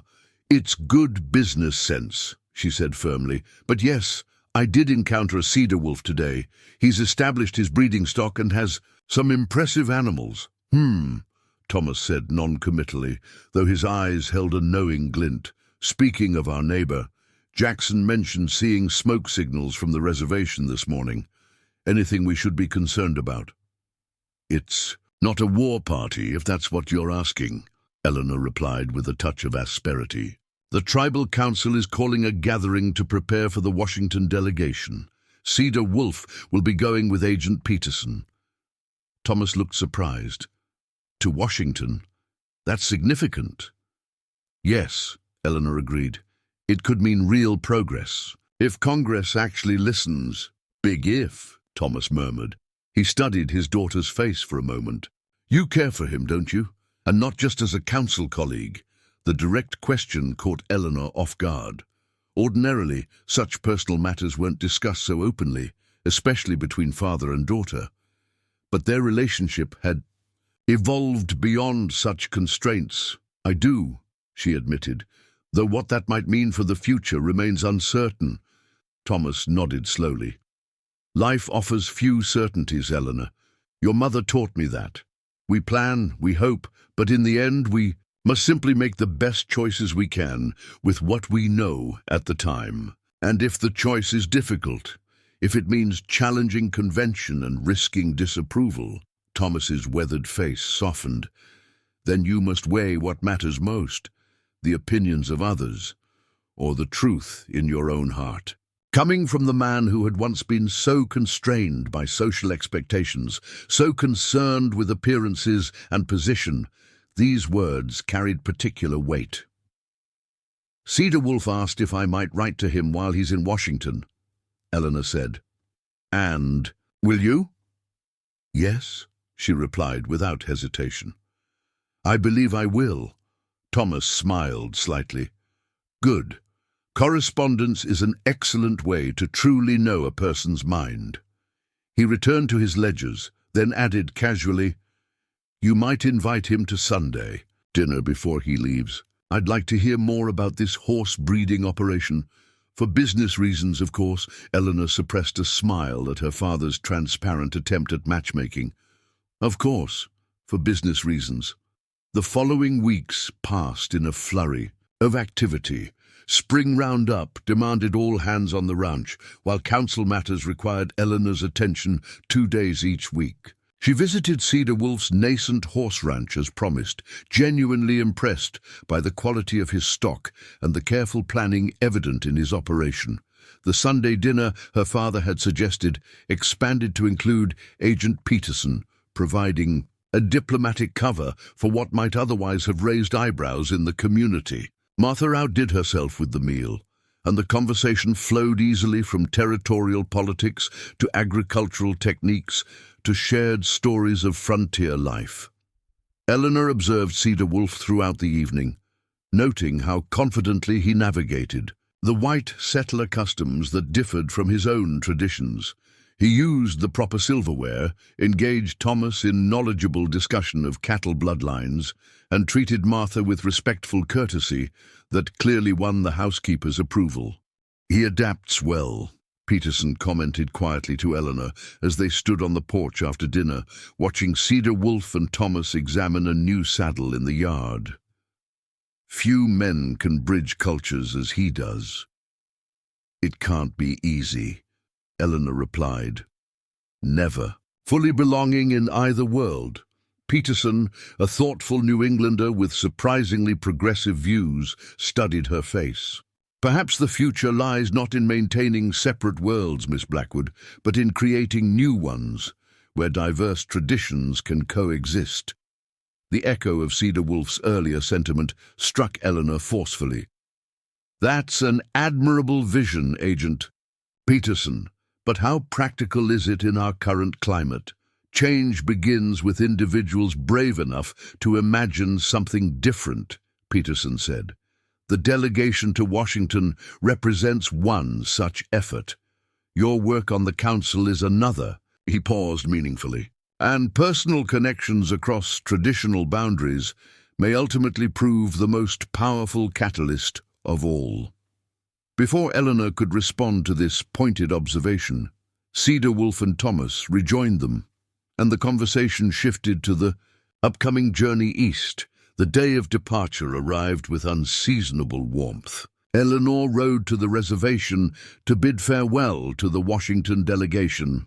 A sizable crowd had gathered, Lakota families sending off their representatives with songs and prayers, a few progressive settlers offering support, Agent Peterson's staff making final preparations.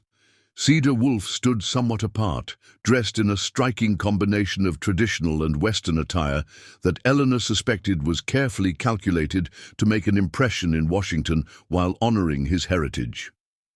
When he saw her approach, He moved to help her dismount, his hands strong and sure at her waist. "I brought you something," Eleanor said when her feet were on the ground. From her saddlebag she withdrew a small leather-bound journal. "For your observations during the journey, I thought you might want to record your impressions of the eastern cities." Cedar Wolf accepted the gift with evident appreciation. "Thank you. I will fill it with words for you to read upon my return, and I'll have letters waiting for you," Eleanor promised. "Agent Peterson has provided an address where I can send them." Around them, final preparations were underway. The delegation would ride to Rapid City, then take the train east, a journey of many days that would carry Cedar Wolf farther from his homeland than he had ever traveled. "There is something I must ask before I go," Cedar Wolf said, his voice low enough that only Eleanor could hear. "Something I need to know." Eleanor's heart quickened. "What is it?" "When I return, if circumstances allow, would you consider a formal courtship? Not a secret understanding, but an open declaration of intention with all that entails." The directness of the question took Eleanor's breath away. This was no vague suggestion of future possibility, but a clear request for commitment, one that would have profound implications for them both. "That would cause quite a stir in the territory," she said, "not as a refusal, but as an acknowledgement of reality." "Yes," Cedar Wolf agreed, "but perhaps such a stir is needed. The reservation agent and a rancher's daughter working together on... The council has already challenged expectations. This would be another step toward the new world we have spoken of." Eleanor thought of all they had each risked and sacrificed to reach this point. Cedar Wolf's long quest for justice, her own confrontation with Davidson, their shared vision of a more just territory. A formal courtship would face opposition, certainly, but hadn't they already proven themselves capable of overcoming seemingly impossible obstacles? "Yes," she said finally, her voice steady despite the momentous nature of her answer. "When you return, I will consider that." "More than consider it, I would welcome it." The joy that transformed Cedar Wolf's normally stoic features was like sunshine breaking through storm clouds. He took her hand, pressing it briefly between both of his, the most intimate gesture possible under the watchful eyes of the gathering. Then, "I have something to return for, beyond the council's work," he said softly. "Mr. Cedar, we must depart now to reach Rapid City by nightfall." Agent Peterson's voice broke the moment. Cedar Wolf nodded in acknowledgement, but kept his eyes on Eleanor. "I will write as soon as we reach Washington." "Be careful," Eleanor said. "Not everyone will welcome your message there." "I have faced greater dangers for lesser causes," he reminded her with a slight smile. "And now I have a greater reason than ever to return safely." Their farewell was necessarily brief and formal, observed as it was by many curious eyes. Yet, as Eleanor watched the delegation ride away, Cedar Wolf's straight figure gradually diminishing with distance, she felt not the pain of separation, but the anticipation of new beginnings.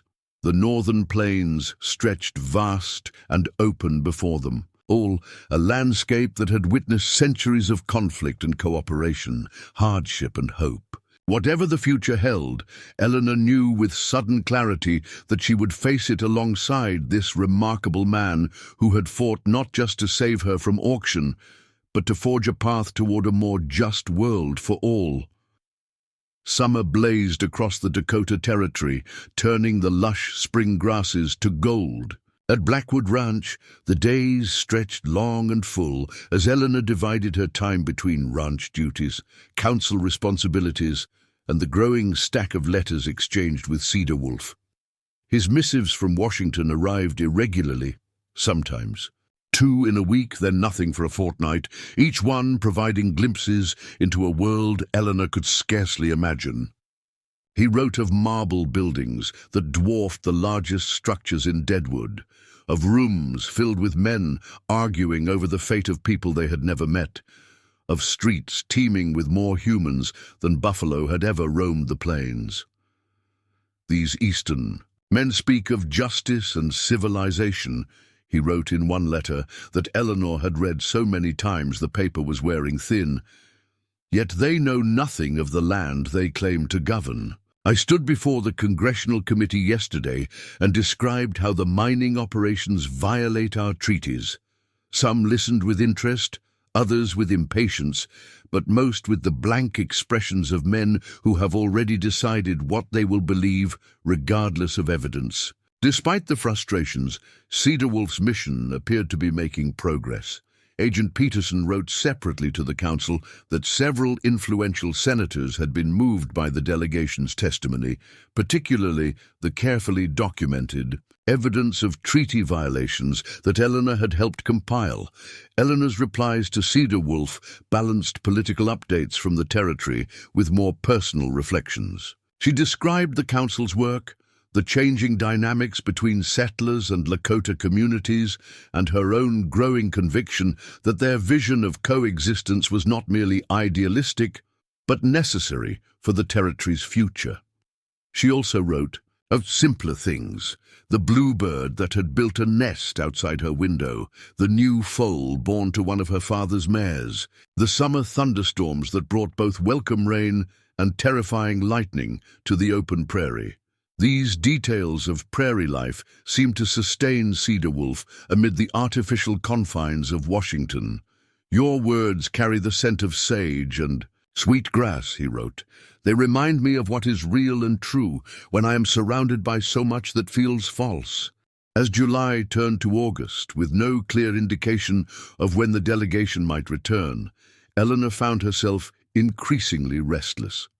The uncertainty was difficult, not just of when Cedar Wolf would come back, but of what would follow. They had agreed to a formal courtship, but the practical realities of such an unprecedented step remained daunting. It was Martha who finally addressed the unspoken tension one evening as Eleanor sat at her desk, struggling to compose her latest letter.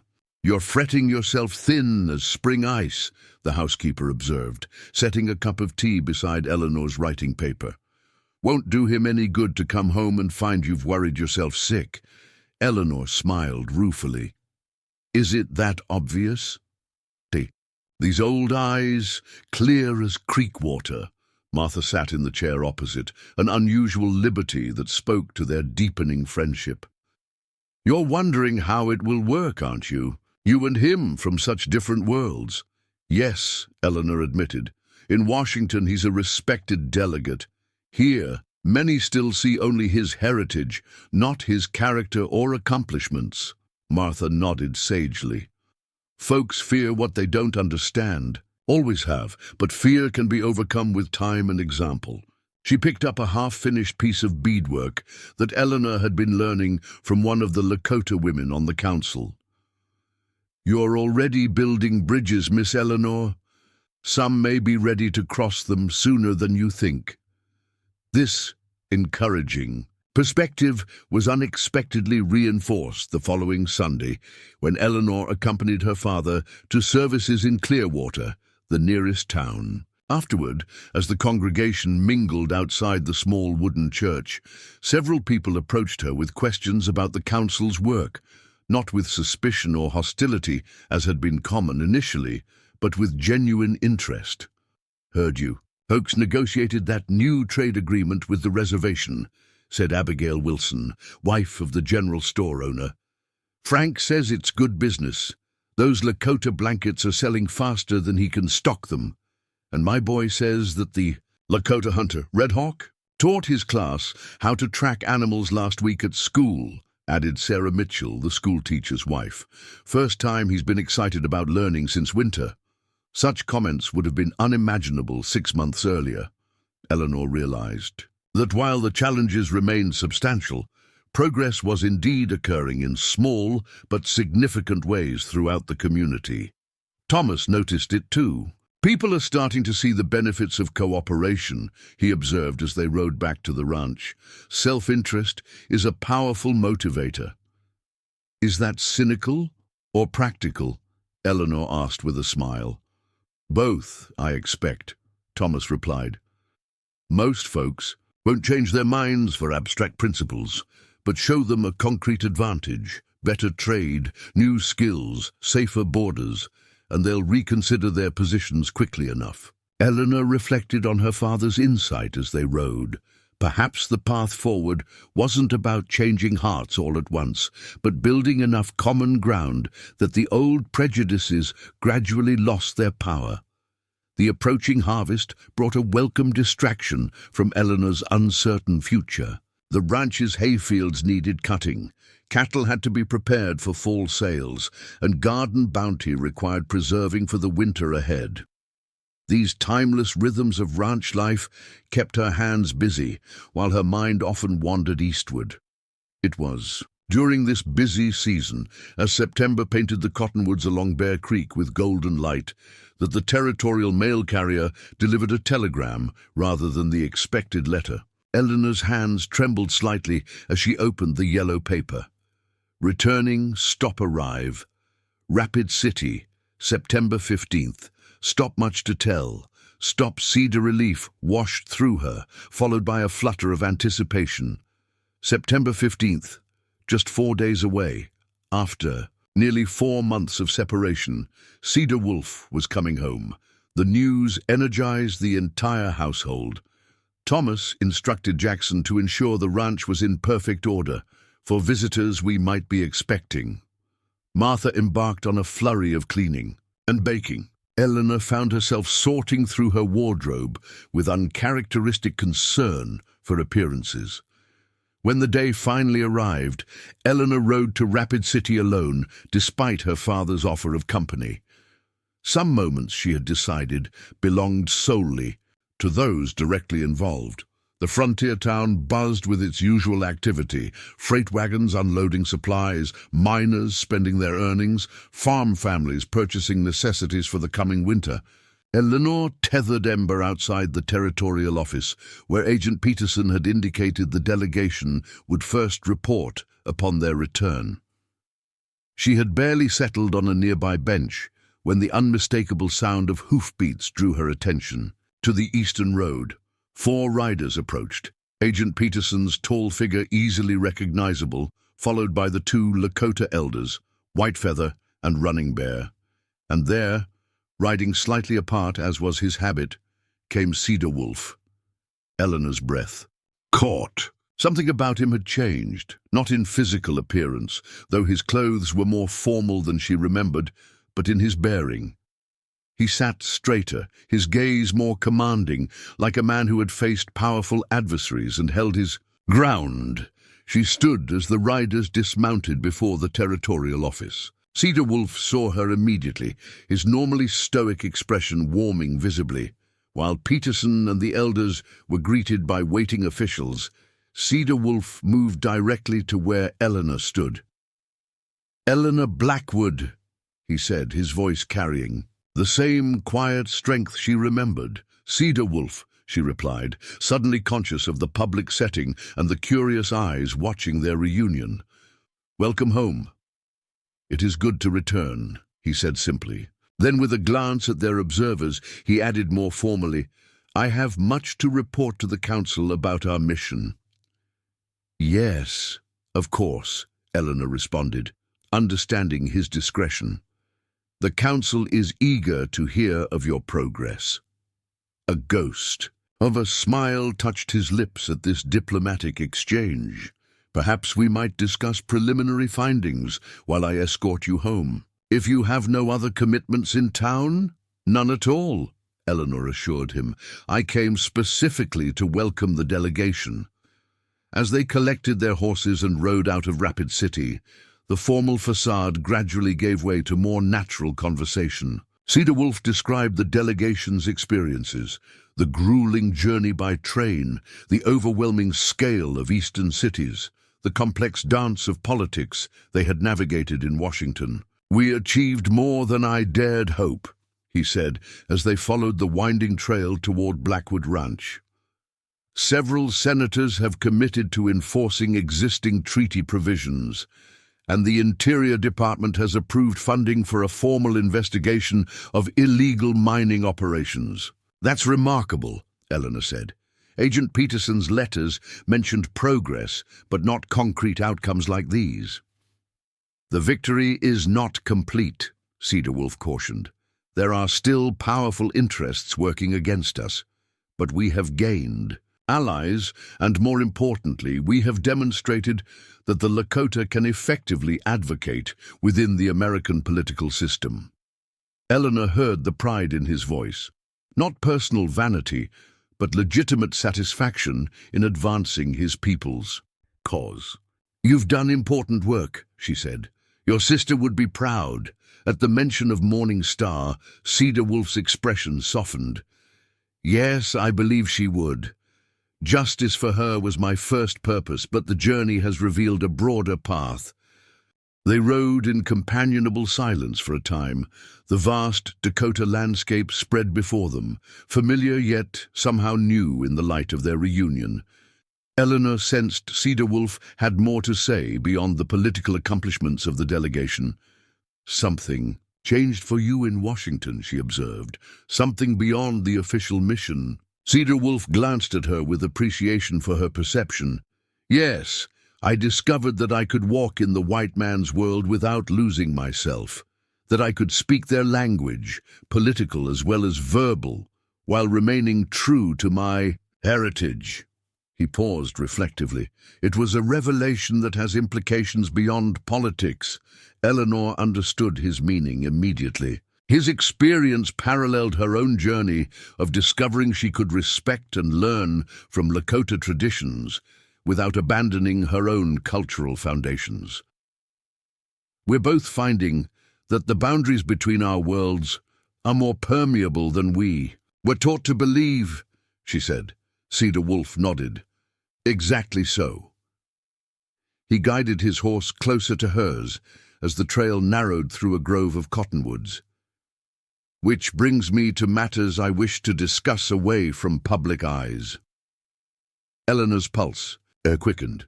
"The courtship we spoke of before you left?" "Yes," Cedar Wolf confirmed. "My time in Washington confirmed what I already believed, that the future lies not in defending rigid divisions between our peoples, but in finding ways to honor both traditions while creating something new." "I've come to the same conclusion," Eleanor said. "Through the council work, I've seen how much stronger we are when we combine our knowledge and perspectives rather than setting them against each other." Cedar Wolf's expression grew more serious. "But I must be honest about the challenges.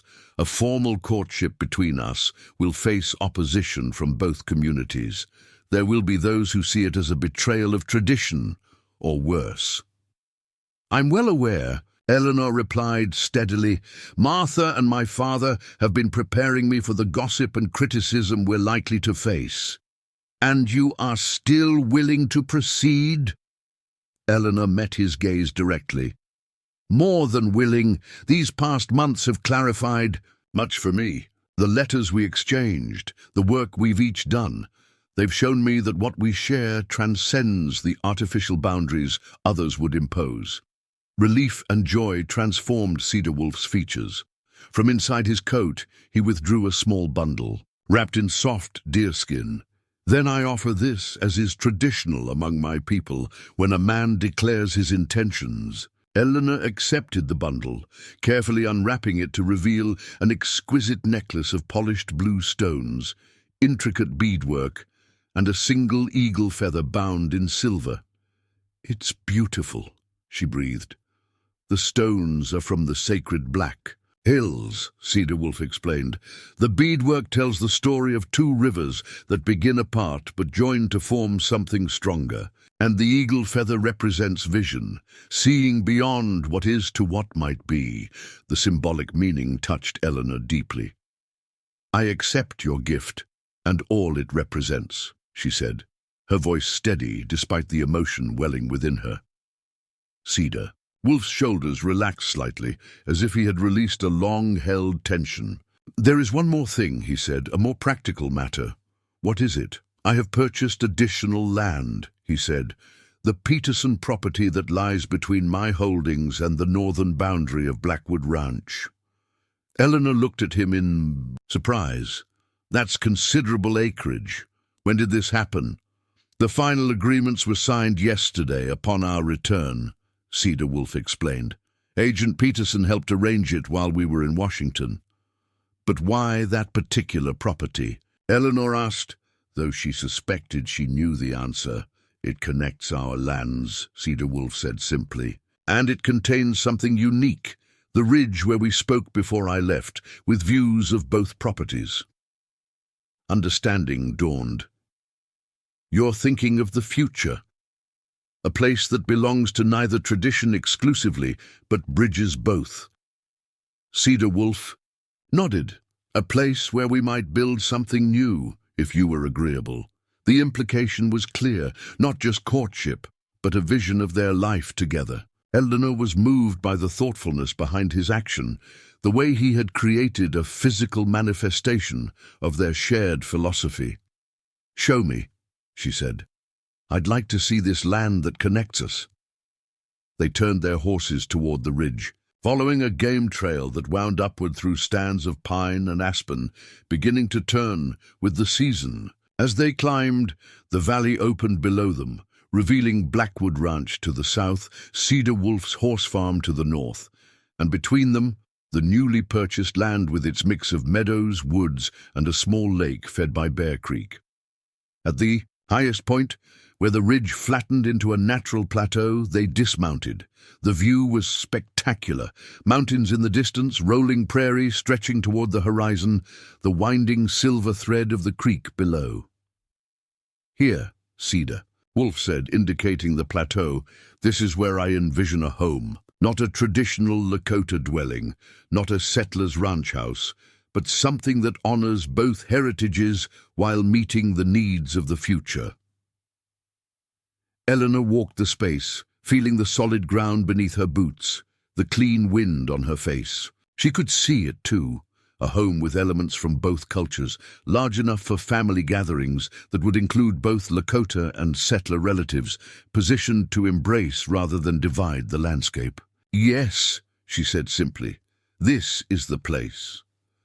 Cedar Wolf moved to stand beside her, close but not touching, respecting the public nature of their courtship despite the private setting. "There is much work ahead, building not just a home, but understanding. In our communities, it will require patience and perseverance from us both. Qualities we've demonstrated already, I think," Eleanor replied with a smile.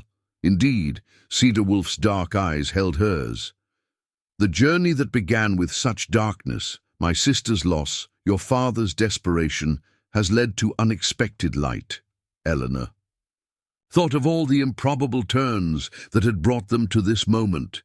Davidson's crimes, the fateful poker game, her father's redemption, the council's formation, the Washington delegation. A path neither of them could have foreseen, yet one that now seemed meant to be. "From auction block to building block," she said softly. "What started as the worst moment of my life has become the foundation for something beautiful." As the September sun began its descent toward the western horizon, Eleanor and Cedar Wolf stood side by side on the ridge that would become their home, gazing out at the land that had shaped them both. Two people from worlds that had long been in conflict, now united in purpose and affection, creating a bridge where others saw only boundaries. The Dakota wind swept across the plateau, carrying the scent of pine and prairie grass, whispering of possibilities that transcended the pain of the past. Eleanor felt it like a blessing on her face, a promise of renewal.